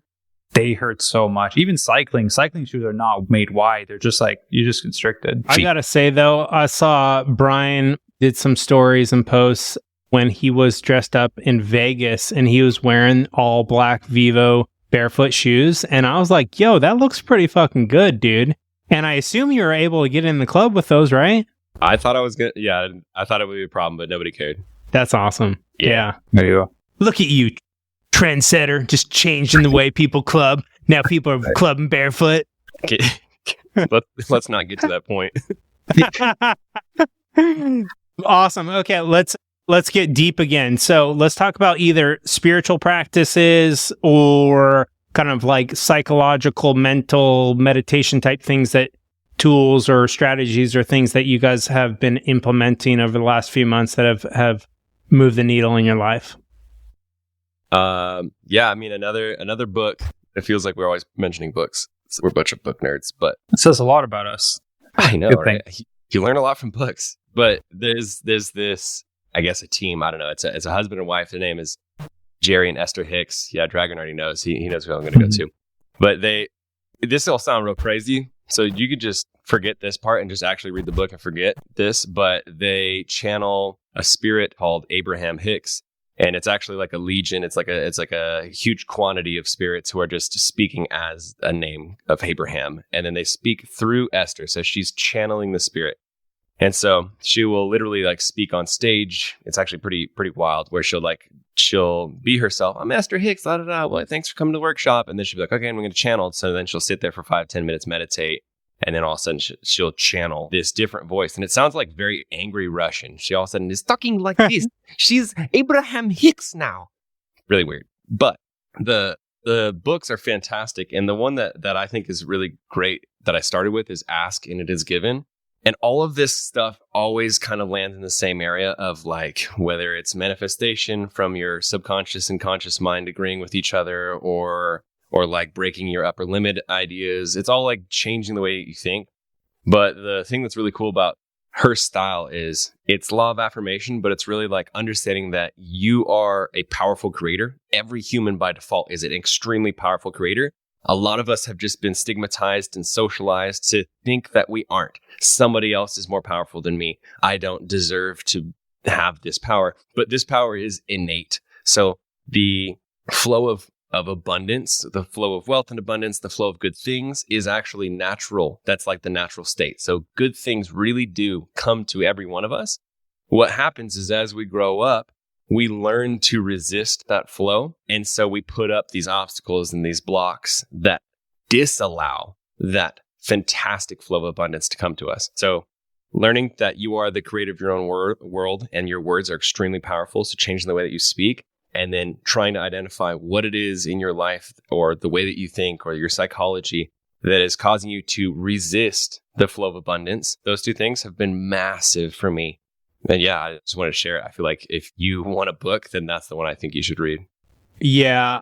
So I read that book a long time ago. And then after you visited, you were talking about, I was like, oh, fuck, I got to like read that book again. And I read it again, actually, when I was in Mount Shasta, which is like a super spiritual spot. And I was on my 1-year anniversary vacation with my wife. And there's two kind of like tools in there that they talk about. One, there's many tools, but two of them are, you actually do this thing where you script out your life like you're writing like a movie script. And so that actually became a part of my morning journaling process. So I'll literally just say like, you know, so recently I was struggling a little bit with like my health. And so one of the scripts I was writing for myself literally is Justin Dragon Carl's health, vitality, and energy and strength has returned, as if it like, you know, this is like part of the movie and I'm writing out what's actually happening. And then the other part of that book, another really cool tool in it is literally asking for what you want and writing it down. So like today, like I asked for creative energy and inspiration to accomplish XYZ. And I'm just like, how many of us never even ask for what we want in a day or a week or a month? And we just kind of go about like our life, but we don't actually ever ask for it. Mm-hmm. I'll jump on that. So I brought the book here because you told us like there's some books that were really helpful. Obviously you guys know who Bob Proctor is, right? So Yep. Change your paradigm and change your life. So really powerful books. This is the third time I'm rereading it because there's something new that you kind of pick up as you're kind of reading through. So I think repetition is key when it comes to like really powerful books like that. But yeah, basically how I always knew that how you view a situation would change a situation in and of itself, right? And obviously how you view yourself, how you view a situation, how you speak to yourself is also a part of that. That's been a huge game changer for me. And that ultimately allowed me to, you know, be a caregiver for 5 years. My partner was going cancer. You guys already know that. But like all the hard things in my life just came out of like, this is a situation. If I look at it from this lens, well, fuck, this sucks. But if I look at it from this lens, which is the same situation, well, the situation changes. right? It's different. Now there's an opportunity for me to grow. Now there's something beautiful within that experience. So that book was really, really powerful for me. And then when I get stuck and I get down, I just go back to a Joe Rogan clip I saw many, many years ago. Like Joe, I don't know, I listened to it once. I was like, yo, that's such a good exercise. I'm going to do that every time I'm stuck. So you guys probably heard this clip, like, be the hero of your own journey. If your hero was in your current situation, like, how would he get out of there? Like, what would he do? And so if I'm in a situation where, like, whatever, something happening with business or my personal life, I just write it down. Like, if I was the hero of my own journey and this is my current situation, what would this hero do? And then from there, I just come up with a list of actions that I can take to get out of the situation. So like, I revert back to that every time like shit's going down. And I'm like, if I was the hero of my own journey, how would I handle that? And I automatically come up with a game plan. Yeah. So this is I fucking love that. So I've heard that one before, but now it's almost like alchemizing and combining it with like a journal prompt, right? So it's like, okay, writing out like, if I was the hero like of this particular story, what would I do? And then write all that down. And then you're literally like manifesting that into existence because you're taking that idea, crystallizing it, putting down on a piece of paper, and you're calling it forth from like infinite intelligence. And that's super rad. I'm going to definitely try that one. And ultimately, like, I'm a fan of manifestation combined with action, right? I think a lot of people get that wrong. Like, I want all of these things, but these opportunities present themselves and they never take them on to actually fulfill on the thing that they called. So you guys know I'm really massive action taker. Like, sometimes it's not so good, but I'm a massive action taker. So by doing that, like, yeah, you're calling it in, but you also have a roadmap of like, here are some of the things that fundamentally need to happen for you to start progressing towards that. And because you called it in, some of these opportunities start to show up. And you're like, oh shit, that's like one of the actions I needed to take. And now this opportunity showed up. Then therefore you can move forward with it. And you know it's in alignment with what you're trying to create. Yeah. So thank you, Joe Rogan, basically. Yeah, you'll have to send me the link and I'll put it in the show notes. Cool. Yeah, that's hot. I like that. I'm going to use that. I was just like mentally doing an audit of myself while you're talking and being like, am I doing what my hero would do? Then I'm like, who's my hero? Is it like a superhero or is it just like a super cool version of me? And then I was like, yeah. I think I like what I'm doing right now. I'm going to keep that in mind. I like that. Yeah. It's funny we bring this up because one of the things I was thinking of doing in this show was like, if you had to use like celebrities and superheroes and like well-known people to describe yourself, like you'd have to use like 3 to 6 of them. Like I am da-da-da-da-da. Like, for example, I'll do it for myself. So I'm like a mix of Tim Ferriss, Daniel Laporte, Julia Cameron, like mixed in with like a fashionista blogger and like an online fitness coach and Tony Robbins. Like that's like who I see myself as. And that's like 6 or 7. And like, I know I stole a little bit from Maxime as well, but it's like, I only got 2. Yeah. So Maxime, like describe yourself if you had to use like, more well-known famous people. Well, not like, I don't know if he's famous, but you guys know who Devon Levike is? Nope. Levike. He's like a investor, entrepreneur. He has the world record for bear crawling a marathon. Like people that do crazy shit like that, right? Like, so his lifestyle, like business background, and like with Tony Robbins, those would be like the lifestyle of him and like Tony Robbins. Like that's kind of the shit I like. I love it. Yeah, I forgot to add, like I would also be like a fucking financial independence blogger, like Mr. Brian's laughing so hard I can't even get this out. Bear crawl a marathon? Yeah, dude. So there's so many cool people like that. Do you guys know who Ross Hedgley is? No. No? Oh man. All right. So that guy did a marathon pulling a car, right? He did a triathlon where he did a triathlon with a 100-pound tree. So he swam pulling the tree. He built a weird ass backpack. So he was carrying a big uneven log on the bike and ran with it. He swam around the UK without ever stepping foot on land. So it basically like had a little boat, slept on the boat, ate food, went back in the water. It took him over 100 days. But he's the first person in the world to swim around all of UK, right? There's like so many people doing cool shit like that. Like Iron Cowboy, who did over 50 Ironmans in 50 days in 50 different states. Yeah, that's like my kind of people. Dude, that's amazing. I just want to like see the guy bear crawling the marathon. Like his ass is up and he's just going for it.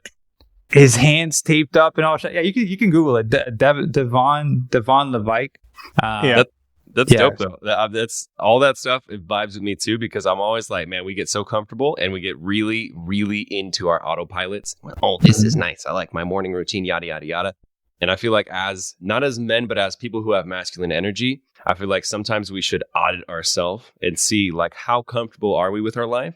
And I feel like growth, especially for masculine energies, comes from being uncomfortable. So what those dudes are doing is literally pushing deeply into uncomfortable situations and testing themselves. And that's sort of serving them their purpose in life. And I feel like as a masculine energy, if you aren't aligned with your purpose in life, or you don't even know what your purpose in life is, then how are you going to have anybody follow along? Just like anybody, like whether that's like followers and all that stuff, or your family or your partner. That's where I was getting your feminine energy partner. If that is, who you're aligned with, how is she going to trust that the train that she wants to hop on with you is going the right place? Because you have no idea. You're just driving the train endlessly, and you don't have any clue where the track is taking you. So, I mean, that's weird that the guy bear crawled, but I guarantee for a year or 2 years leading up to the bear crawl, he was training and practicing. And maybe he has a wife, I don't know. She was like, I don't know what the hell he's doing or why he decided to do this, but he knows that this is his purpose Monday through Friday, and just let him do it because he knows that that's what he's doing. Yeah. I just want to add something. Like what I've seen as a trend, and obviously through your story, Brian, and your story and my story as well, like the biggest growth we individually all ever got was from taking on something that we wanted to grow. So originally it was a YouTube channel, right? Like you had to grow as a person to be able to show up on camera with acne, being skinnier and building your body. And for people to say whatever, people are mean on the internet, like say whatever they need to say, you have to work through that to be able to show up. Right. And for Justin, same thing with business, same thing with me with business. Like if you're working on growing something, that's the ultimate form of self-development, because you're going to cap yourself real quick. If you don't do any of the work, like you won't get any growth at all. So yeah, if it's freaking bear crawling a marathon or like swimming from one island to another, whatever challenge you take on, it'll force growth out of you. That's what like Brian said, like, fuck, if you're stuck right now, just run a marathon. Right? Because running a marathon, you'll have to overcome a lot of things like showing up, being disciplined, doing your runs, being disciplined with your recovery, with your nutrition, your training. It'll force a solid foundation into you that can carry into other areas. Yeah, I think it was actually Jim Rohn, Tony Robbins' kind of like teacher, who basically said it's not like the goal, achieving the goal, it's the person that you will have to become to achieve the goal. And that is such a powerful thing to focus on, because it's like, who cares if you hit the goal? Like, as long as it's a great goal, even if you fall short, the person that you're going to have to become striving for that goal is going to be so much better than the person you are today.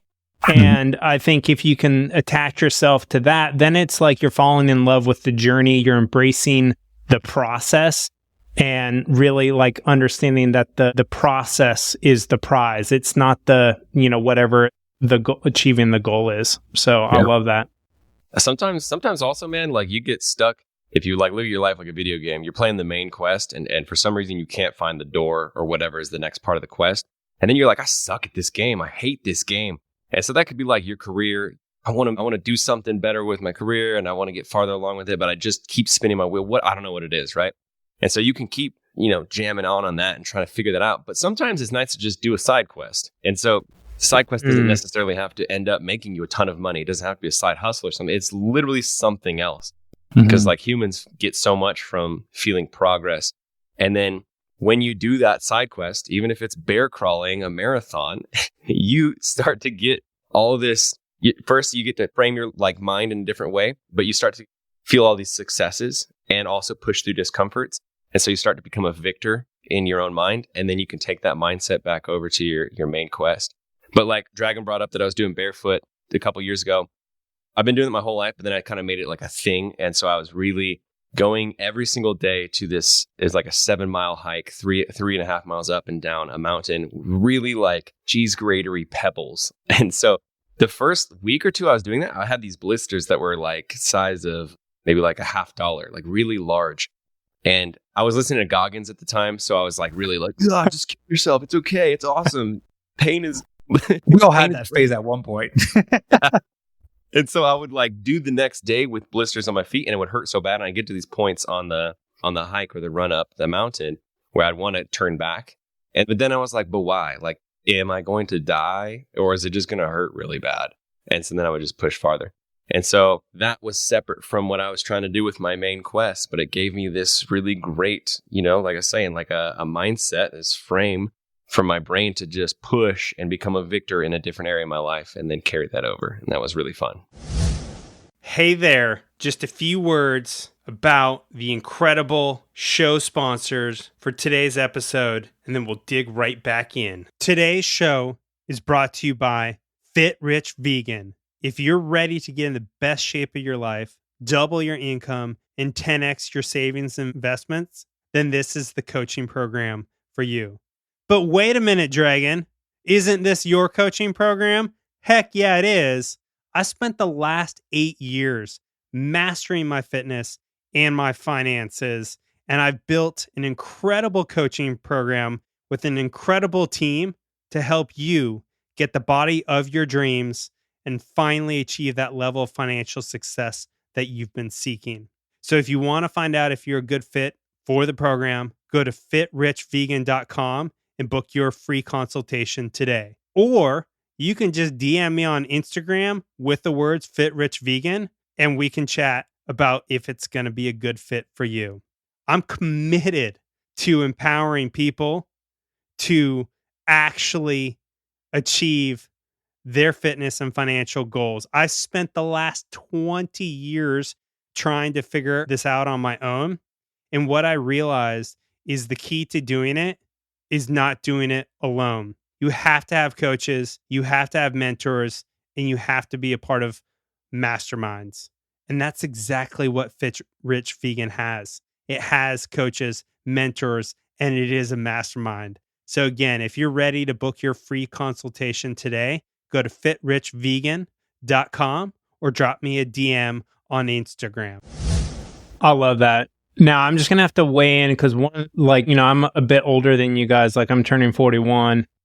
And one of the things you go through, and I realize because I used to always be like, oh, I always have to do hard stuff and like masculine yang energy. And now I'm having to learn, like, how do I mix in the feminine yin energy to create more of a like holistic, complete and balanced life? Because, all my life, I've always been the person who literally just works out too much, like doesn't give himself enough rest to actually like harness those gains. And so over the last few years, I've really been like, exploring different kind of yin and more kind of feminine aspects of all areas of my life, whether that's in my physical fitness, in like kind of like business, in all sorts of areas. And I don't know how to kind of like pull that into this conversation in a balanced way. The only thing that I know to say is at some point in your life, you have to start to be very kind of intuitive about what is the highest service to you in that particular moment or season in your life or day of the week, right? Like, do I need some yin, feminine type activities that will recharge me and allow me to harness those gains that were created during that masculine yang output? And when you're younger, you can kind of just like get all the gains, go hard all the time because your body's super resilient. But then, as you start to get older, you realize that like you need to create more balance in your life, just like we were talking about creating that balance with our shoulders. Like, we got to do the work in the opposite way to kind of really create a very sound structural body. So I just wanted to bring that up. So kind of actually on that note, that's both spiritual and kind of much more of a feminine energy / yin is breath work. And, there's tons of different types of breath work. There's Wim Hof method, which is like, I would say a very kind of like yang type of breath work. It's kind of like heavy, like, but then like I recently had Justin D. Lovato on the show, and he does a lot of breathwork stuff. And I got one of his 60-minute breathwork sessions, and he instructs you to do it laying down. And it is like been so powerful for me to do that because I've literally had like spiritual experiences, like higher beings, like coming and like doing work with me. And this will sound crazy, but no joke. Like some of the times I'll do like healing on myself during that breathwork session and with this like higher being. And then other times I'll do like work, like just seeing my body, like the way I like visualize it in my head. And then I will get out of that breath work and look at myself in the mirror. And I've been laying down for 60 minutes and my like veins and muscles will be like popping out, like pulling for that, like that visionary like person or being or body that I was like co-creating. So I just wanted to share that. So shout out to Justin. There's a podcast interview with him, but his breath work is really awesome. I didn't know you had Justin on the podcast. That's really cool. It's like a personal friend of mine, and his breath work is killer. It's super good. Yeah. I also have done his 60-minute. I think that's actually my favorite prompted breath work, like track or program or whatever, because like meditation is always great, but I think meditation for me paired with breath work is just golden. It's like meditation is the workout, and then breath work is the pre-workout supplement, and it it gets me like in the zone, auto zone for the meditation. Yeah. Last breathwork I did was with Justin on Chris's rooftop in Venice. That was the last one I did. Yeah. Beautiful sunset. Yeah, it was awesome. So the last one I did it's been a while, but yeah, it was with Justin. Yeah, his audio program's awesome because like I just have it on my iPhone and I'm like, oh cool, I'm gonna do like, and sometimes I'll just like do only like 30 or 40 minutes of it and I'm just like, that was fucking rad. And it's just like another type of meditation, right? So I was thinking of getting him for all three of our companies to come and do a breathwork with all the employees and the team members. I inquired about that last week with him. Or even like doing like an even bigger session and offering it to all of our members as well. So yeah, cool. I want to transition because do you guys have a hard stop in 12 minutes? Well, not hard, but I have to like eat and I have to prepare for other meetings and sales calls. Do you take today? Yeah, no worries. Is it okay if we go over just a little bit? Yeah, for sure. Brian? Oh yeah, dude. I'm just going to eat and then edit until the end of the night. Bam. Cool. Let's transition. This is a hard right turn into money. Oh, brother. We talk about spiritual shit and then we go right into let's get rich. Yeah. So one of the things that I wanted to share with, and I've put this actually in my newsletter, but, and a lot of people don't read these days and they just listen to shit and watch shit. So right now there are some like pretty crazy high cash savings accounts, like literally above 4%. And there's a ton of them. Wealthfront is one of them. They have a cash savings that's like 4.05 right now. And there's like, you can put it in there. There's no like, it's not like a CD where it gets locked up for like 11 months. But like, if you have cash, you may as well be earning interest on it because some people carry a lot of cash and you may as well have your money making money. The money that's not invested in, stocks or crypto or whatever your flavor is. But there's a website and I'll put it in the show notes, but it's called Doctor of Credit. And they have a high interest savings list and they just track every single bank that has a really high savings rate. So recently, some stuff did happen where actually a bank in Silicon Valley called Silicon Valley Bank went under and it's like wiping out a lot of startups or affecting them. So one of the things that I always coach Fit Rich Vegans is never keep all your money in one place. Never keep it all with one bank, one brokerage, one currency. Like you want to diversify in so many different ways because like, people think like banks aren't going to go under, like banks go under. Now, most banks are FDIC insured, so you'll get that up to $250,000 back, but it may take 3 to 12 months. Who knows how long it's going to take for that to go in effect? And what if you need that money in the next couple months, right? And so it's really smart to make sure that you're diversified in multiple ways, but you may as well also be earning interest. So that's kind of like my money tip tool strategy. Do you guys have any kind of ideas or things that you want to share around money? Listen to Justin. That's the best way. So like you and I started working together like over a year ago, right? Because we started Buff Vegan a little bit before and then Fit Rich Vegan a few months after. I was about $60K in debt from previous things. And now I'm debt free. Justin helped me start my investment journey. So I can actually have some cash invested and I'm pouring more into it. So it's actually the first time in my life since I'm like 14 years old where I'm actually in a positive versus being in a negative. And so that was all thanks to Justin's help. So yeah, I would say listen to Justin when it comes to that. But a big point that allowed me to get to this point is I increased my earning capacity, right? If I didn't increase my earning capacity, then none of this would have been possible ultimately. But so if you can work on skills that allow you to increase your earning capacity, then from there, it makes the rest easier.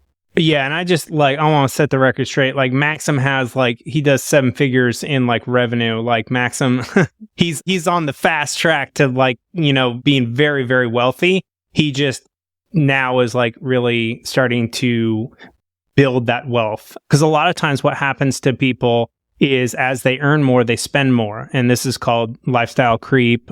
The hedonic treadmill. Yeah, exactly. It's the hedonic adaptation. Yeah. Hedonic adaptation. So I have tons of friends who make $500,000 a year, but they're literally 2 to 3 months away from everything falling apart if they lost that income. Because they're just as soon as they make more money, they spend more. They get a second car, a second house, a second mortgage, whatever. And they never create that gap between their earnings and their expenses. And so then they never create any actual wealth. So Maxime, you're doing a fucking awesome job. And then I know Brian is pretty savvy with money as well. Brian, you got any ideas or things that you want to share? I was wondering if you're going to bring up Silicon Valley Bank, because if you're a finance nerd, then it's super interesting what's going on there. And then it's I won't go into it, but it's also interesting because of that. What is the Fed going to do with what they were saying with tightening rates and raising them? Are they going to be able to continue doing that because they're causing banks to default? It's very interesting. And that's for another conversation. But I would say if I was going to give you a tip, especially if you're somebody who, you're so busy with your main quest that the money thing is hard. Who has time to read all these books and get into all this really deep investing stuff? So at the very least, if you're doing absolutely zero, just if you're doing absolutely zero for your body, you could just start a base workout of just doing 2 workouts a week type thing. Here's what you can do with your money life. 1, read a book called Richest Man in Babylon. Great book. It'll just teach you something in a story way that is extremely powerful for the rest of your life. But basically the main tip that you should get from that book, and that what I'm about to tell you, is take some percentage of your monthly income and invest it. And that sounds so basic, ABC, dumb. And you're oh yeah, I've heard that before, whatever. Even if you have to choose 1% of your income, or even if it's just $50 or something like that, open up an investment account, do it on Robinhood or something like that where there's no minimums. And then again, to make your life easy, so you don't have to do all this, understanding of PE ratios of what company is the right one or what crypto to buy or whatever, yada, yada, yada, put your money into an index fund. If you look at the index funds ever since the beginning of the stock market, even at the worst crash possible, if you then continue looking at the chart, it always goes up. So even if you screw up, put all this money in, and then for 5-10 years, we go through the terrible bear market and you lose 80% of that, during that 80% drawdown, you're still putting $50 in a month.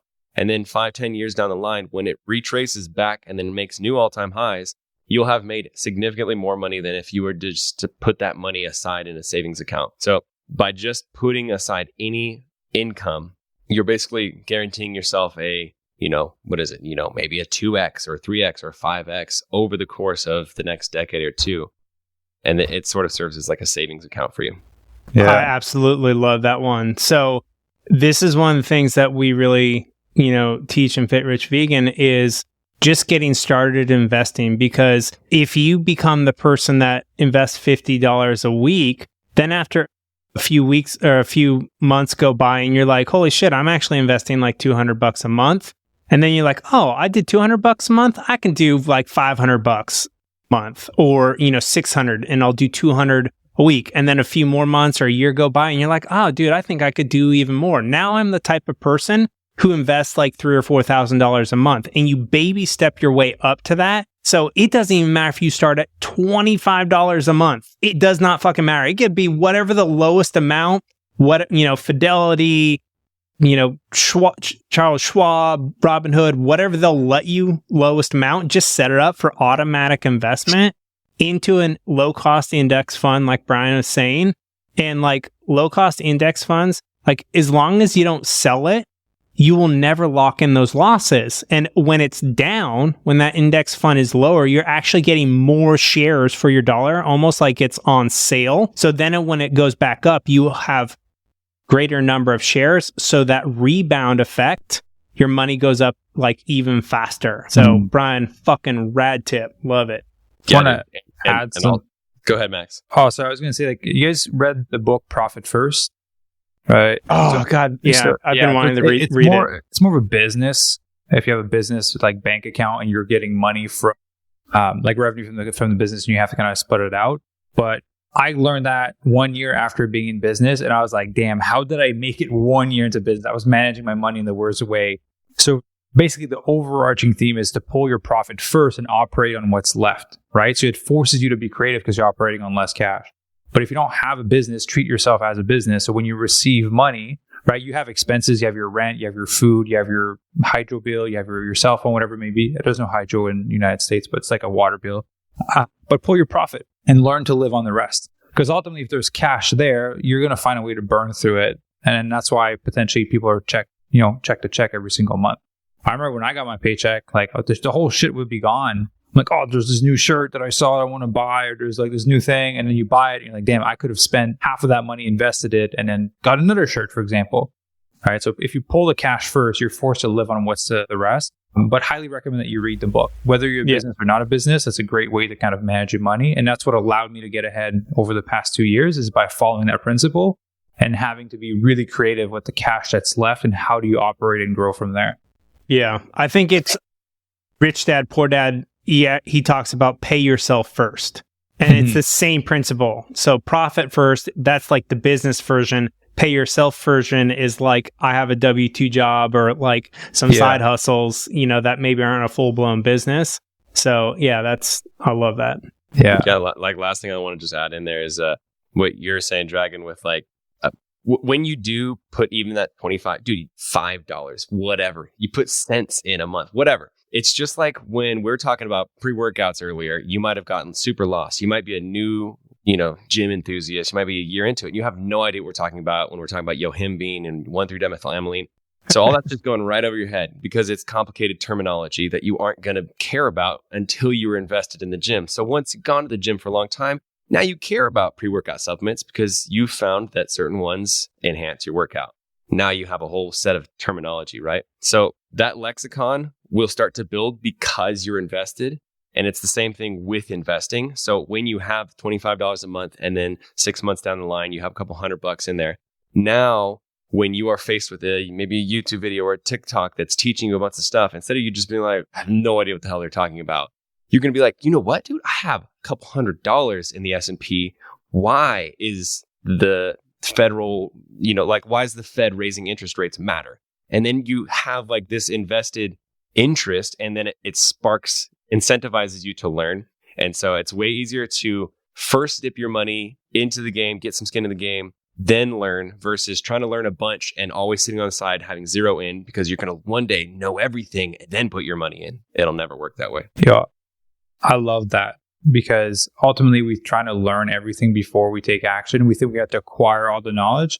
And I think a common theme from this podcast is like, how many freaking books have we dropped since we started this conversation? Like we're pretty ahead in those areas of our life. And we're still like, yo, this book is great. Okay, let me read it. And we're writing shit down in each other's like book titles. So ultimately you never have all the information and you're always learning because I would consider us pretty ahead, and we're still like, oh, that's a great book. Let me read it because I can get some more knowledge. I can do things even better. Yeah. Yeah. And I just got to add a couple points to that. So Brian was really painting out like learn by doing. So like you want to become an investor, fucking start investing. Even if it's $5 a month, who the fuck cares? Whatever it is, just start doing it, and it will force you when you have skin in the game to start to figure out and learn it. And the other thing all three of us do is we're like, well, I don't want to take forever to do it. Let's go do a workshop or get coaching or join a mastermind or like meet up with friends who are like farther ahead than us so that we can learn faster and grow faster and do faster. So I just want to point that out because all three of us are like definitely the like learn by doing, but we're also not afraid to like invest in that learning trajectory and make it go a lot faster by getting, additional support, whether that's through books, mentors, coaching, workshops, etc. So hell yeah. Why reinvent the wheel if you don't have to, right? It's like, you guys ever gone to like a brand new store and you're like, I'm wondering where the cans of beans are, or I'm looking for the specific spices and I don't know where it is. I'm not the guy that looks for that. I find someone that works there and I ask them to tell me because they know where it is. Like, why do I need to spend all this time going through every aisle and trying to figure out where it is? Same thing with a mentor. Someone has accomplished what you want to do. Like, if you have a desire to accomplish a specific thing, for the most part, unless you're like Elon Musk and you're trying to do some crazy shit, if you have a desire, someone has done it somewhere. So just go to this person and they've made all the stupid mistake. They've wasted all the money learning these lessons. Pay them like less than a tenth of how much it costed them to learn these things. Shorten your timeline from 10 years to like a year and you can get there a lot faster, right? I don't think there's a massive secret to some of our successes is like we had people that guided us, that helped us, whether it was through a mentor or a friend that's ahead of us or someone that guided us through it. But at the end of the day, like we don't need to reinvent the wheel unless you're like Elon Musk and you're trying to like go visit the aliens and whatever it may be. Like you've got to invent some new shit. Yeah. Literally, as I'm like thinking about turning 41, my only regret about fitness, money, and my age is that I waited to get coaching until my 30s instead of doing it in my 20s. Because literally, if I had done it, dude, I would have had the six packs and the muscles and been proud to be shirtless on Instagram a fucking decade earlier. And I would have been like, I literally would be 10 times richer right now. Like if I had started in my 20s, like getting like coaching around money. And I'm just like, and I try, and this is where the thing, like I really love how people love to like try to learn by researching online. And there's just something different. You can get so far doing that, but you can go so much farther, so much faster through experiential learning, through a coaching program, mastermind, going to a workshop, whatever, because then it like forces you to learn in so many different ways through other people, the other members. It forces you to take action that you would never do. It's like, I used to be one of those people who would read all these personal development books, but I'd never fucking do the exercises in them. And I would still transform. But then when I started, like, so my wife, she does every fucking exercise without a doubt. And when I got with her, she would like be like, wait, you don't do the exercise? Like, and she got me to start doing it. And I started making like way more like faster growth and then started getting coaching. We got coaching in our relationship. Like, we're not afraid. We're like, dude, we don't know fucking how to be in a great relationship. Like, why are we trying to figure this out? Why don't we go work with a coach who works with dozens, if not hundreds of people? Like, there's somebody who is like a master at what you want and works with people. And like Maxime, you're saying, like, you can just avoid so much like crap, failure, waste of time, waste of energy, waste of money if you just like invest in the right resource, whether that's a coach, a mastermind, a workshop. And now even there's like incredible online courses. So again, if you do the online course, you got to fucking do the actions that they assign you. You can't just like, cool, I bought this online course, but I didn't do anything it told me to do. Yeah, there's a level of confidence that goes with it, right? You guys know I love weird metaphors. But if you have to like rebuild your motor on your car, you can go on YouTube and watch a video on how to do it, right? How confident are you going to feel as you're doing it? How confident do you feel driving the car after you fixed it after watching it on YouTube? Probably not super confident, right? But if you go hire a professional to do it, it'll be done in a fraction of the time. You're very confident you can leave and you're going to be safe when you drive your car. That's what a coach is, right? Ultimately, and I'm not going to lie here, you can find a great workout on the internet. You can find a great nutrition plan on the internet. Is it going to be built for you? Is it going to allow you to make necessary adjustments when you've plateaued? No. But can you get results from it if you follow it? Yes. How long is it going to last? Probably about like a month or two, right? Before your body kind of caps out and plateaus at it. So a coach is there to help you go past those levels and gives you that confidence that you're actually on the right path so that when you're done, you're comfortable driving that car away, right? And when you invest in a coach, because I've been built off coaches my whole life, when I hired my mentor and I paid him, it was $50K a year, right? But he paid 3 other mentors $100K each. So any shit he learned, I got for $50K. So he spent $300. I spent a fraction of it. I got all the new shit he learned. So because I'm investing in myself, because Brian's investing in himself, because Justin's investing in himself, when you work with any of us, you also get, we're learning what we're investing in, right? So you get more bang for your buck that way, right? It's something that people don't think about. When I look at hiring a mentor, I look into, is that mentor investing in himself? And if he isn't, great, I'm getting extra value just from that. Yeah. Hey there, just a few words about the incredible show sponsors for today's episode, and then we'll dig right back in. This show is brought to you by Feel Free from Botanic Tonics. This product is unlike anything I've ever had before. No joke. It's made with kava root and other ancient plants, and just half a shot gives me this incredible sense of focused flow and productivity. And I love to take just half a shot right before I work out. I take it with my pre-workout, and it takes my workouts to the next level. It is seriously unlike anything I've ever had. It's also an incredible productivity tool for any big work projects that you have, or long periods of time where you just need to be super focused in flow state and get a lot of shit done. So if you want to give this a shot, you can go to botanictonics.com and use code DRAGON at checkout to get 40% off your first order. No joke, 40% off with code DRAGON. That's Feel Free from botanictonics.com, code DRAGON. Feel free, feel good. So I think one of the things I wanted to do in this Alchemize Life Upgrades is share like a client spotlight. We don't necessarily need to call out their first and last name or anything, but just like, you know, Brian Turner. And I can kick it off. So, you know, I was in debt personally myself most of my life. And we had this one member, Danny, who came in, and he had been in debt basically as soon as he could get a credit card, you know, back when he was, 18. Like, he's been in like significant debt. So he started the program and he had $21,000 worth of credit card debt that he had been carrying. And he's in his mid 30s now.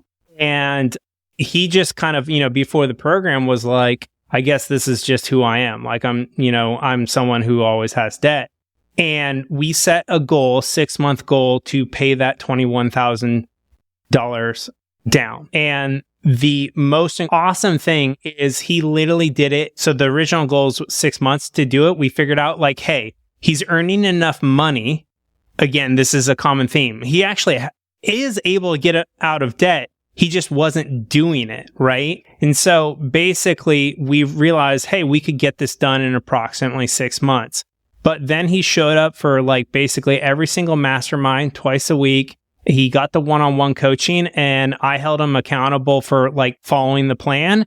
The motherfucker was so motivated, he did it in 3.5 months and became debt-free for the first time in his life.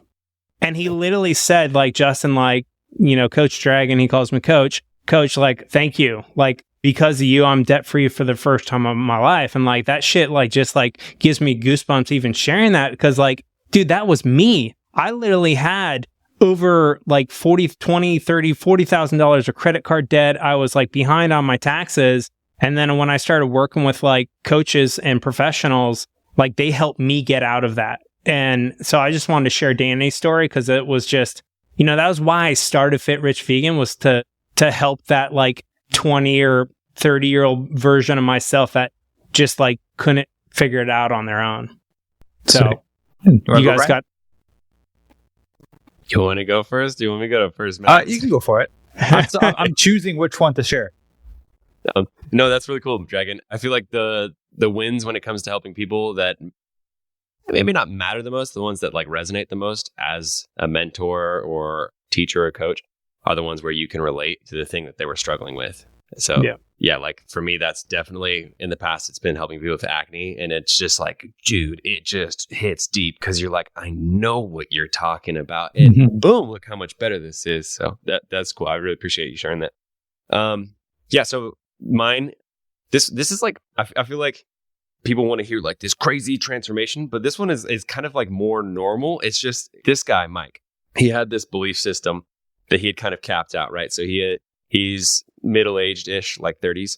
And kind of what happens when you go from, lifting at your 16, 17, 18, and then through your 20s, and then eventually you hit 30, you start to hear a bunch of people say, like, oh, you hit 30, like, you're over the hill, like everything's old now, and like my body's going to start breaking and cracking, and I'm going to get weak and all this stuff. And so Mike had gotten into that kind of a mindset, and Mike goes to the gym already before he started with me 6 days a week. He's pushing hard, but he just got into this mindset that he can't do more. Like this is his natural limit or whatever, combined with also like, these are the things that work best for my body. At this point, I've lifted so long, I know how to do it. And so when we started, I gave him the program. I was like, look, this is what you should do. And then he would like, push back. That exercise, I don't really like that much. I like this exercise. So instead of hack squats, let me do Bulgarian split squats, yada, yada, yada. And I had to be like, dude, Mike, look, I know that you aren't a beginner, but neither am I. You know what I mean? And you paid for this program. So just for 3 months, just trust me. And who knows, very worst, you don't make any progress and then you can go back to what you were doing. But let me take full control and just do what I'm telling you. And he was like, all right. And luckily, Mike has a lot of respect for me. So he was like, all right, let's just do it, baby. And then he starts doing the program.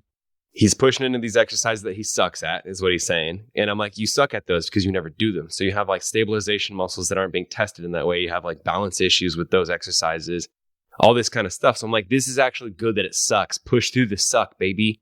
And then a couple months in, dude, on like his second, like halfway through his second month, he started making all these different PRs on the big lifts that he was doing before. So he started getting like new PRs on his deadlift. He started benching heavier. Overall, he was just like, dude, I'm feeling this massive difference in like my strength output. I just feel like when I go in, the weights that I was using before are just like easy. They're just like my warm-ups now. And I was like, dude, look, it's just because you got so in your mind that this is the end point for you. You can't do better than this. And then you also got so stuck in doing the exact same style workout over and over again. As a natural person, like your body will not change if you don't continue to challenge it in different ways. And he just forgot that because he got what he's thinking is old. And so, yeah, it was huge. He gained like, I think it was 12 pounds and he only gained like this very small amount of body fat. He was still like ripped. He was always concerned about whether he's going to lose his abs and he's still full abbed up and he's 12 pounds heavier. So yeah, it was cool, man. That's fucking great. 12 pounds of muscle in a 3-month period. That's like epic AF. Like seriously. People can't see me. I was just laughing the whole time because it's like members love to keep trying, like not all of them, but many of them like, I just want to do what I've always been doing. And yeah. I'm like, do you want to keep getting the same results you've been getting for the last 6 to 12 plus years? Stop resisting.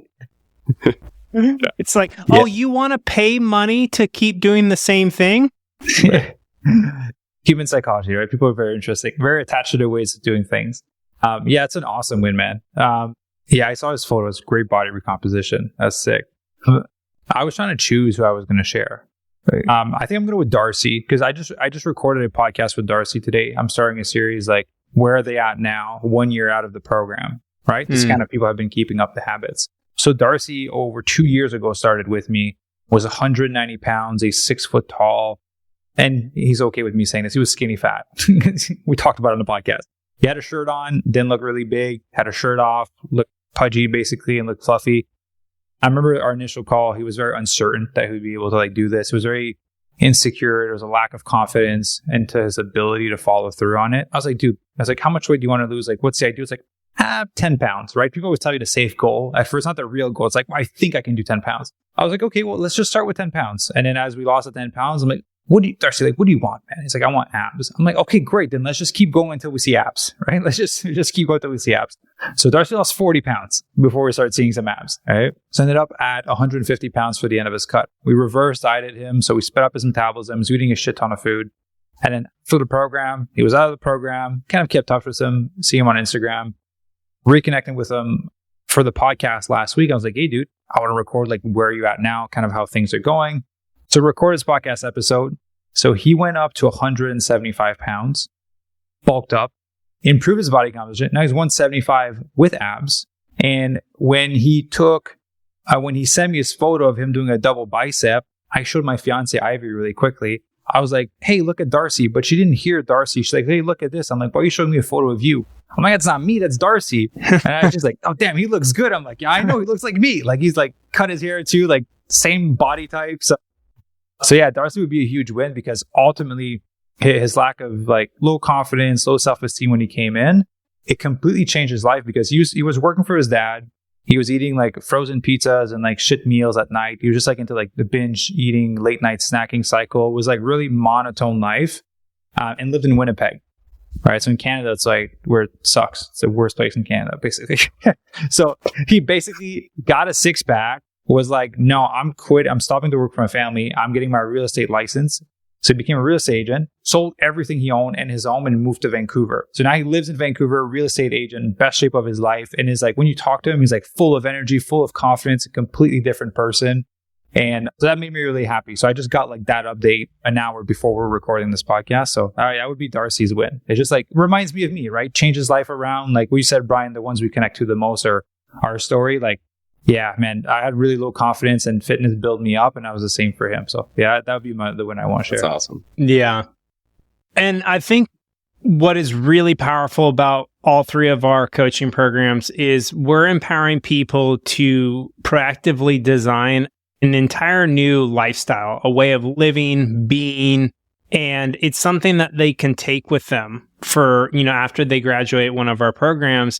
And it's with them for the rest of their life, right? They are now like, they break through, limiting beliefs through upper limits, and then they're able to be expressed in, whether it's with fitness or money or confidence or just happiness in life. And I think it's so cool that what we're doing is really just empowering people to become that new person, right? Like, by going through the program, they're going to have to reach their goals that they set out in the program. They have to become a new person to reach those goals. And, we're there to, act as a catalyst. Like, they do all the work. Like, the clients do the work. We don't do the work for them.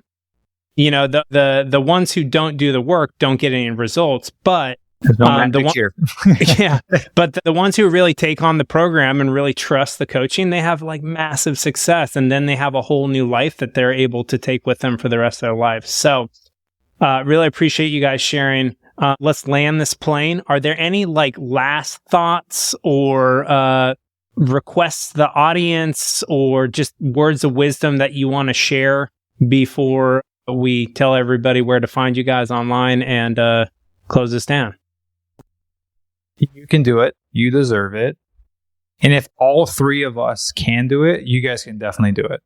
Like I would say none of us come from like money was the most thing was available. Like Brian was guaranteed to have success on YouTube. Like I struggled most of my life. My life changed only 3 years ago, right? And so same thing with Justin. So if we have the ability to do it and all we did was like educate ourselves, take imperfect action and just continue to show up no matter how beat down we got, anyone else can do it, basically. That's where I was at.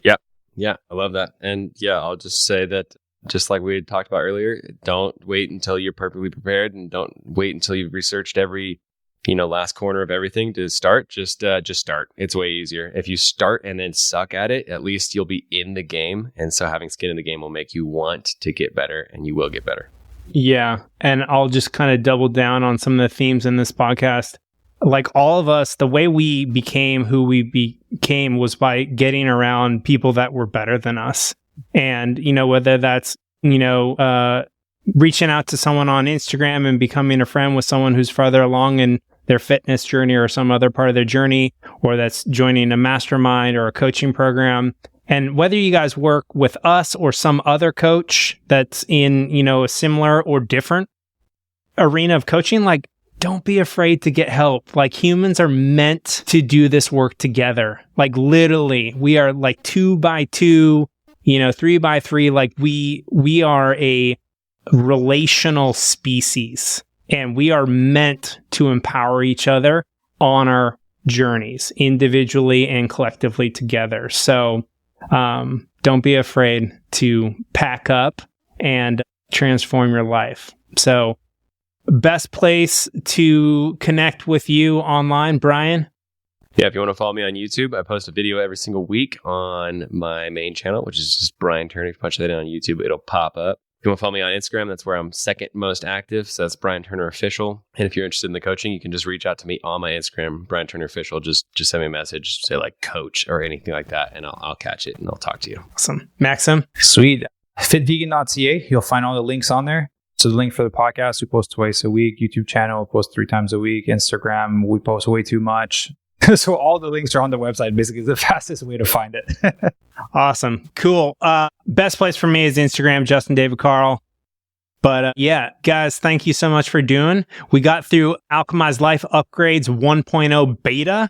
I had a lot of fun. I really appreciate you guys playing such a big part in my own journey and for spending the last couple hours, really working together to empower others on their journey.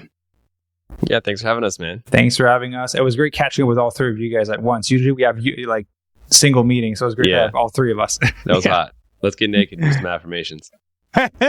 Yeah. Most important lesson of the day. Yeah. Thanks, guys. Thanks for tuning in. And remember, literally everything can be used as an opportunity to learn, to heal, to grow, and to transform. So whatever is going on in your life, choose to consciously and proactively harness that energy and use it to alchemize your life to the next level. If you enjoyed the show, please share it with a friend or on your favorite social media and leave us a review on your favorite podcast platform.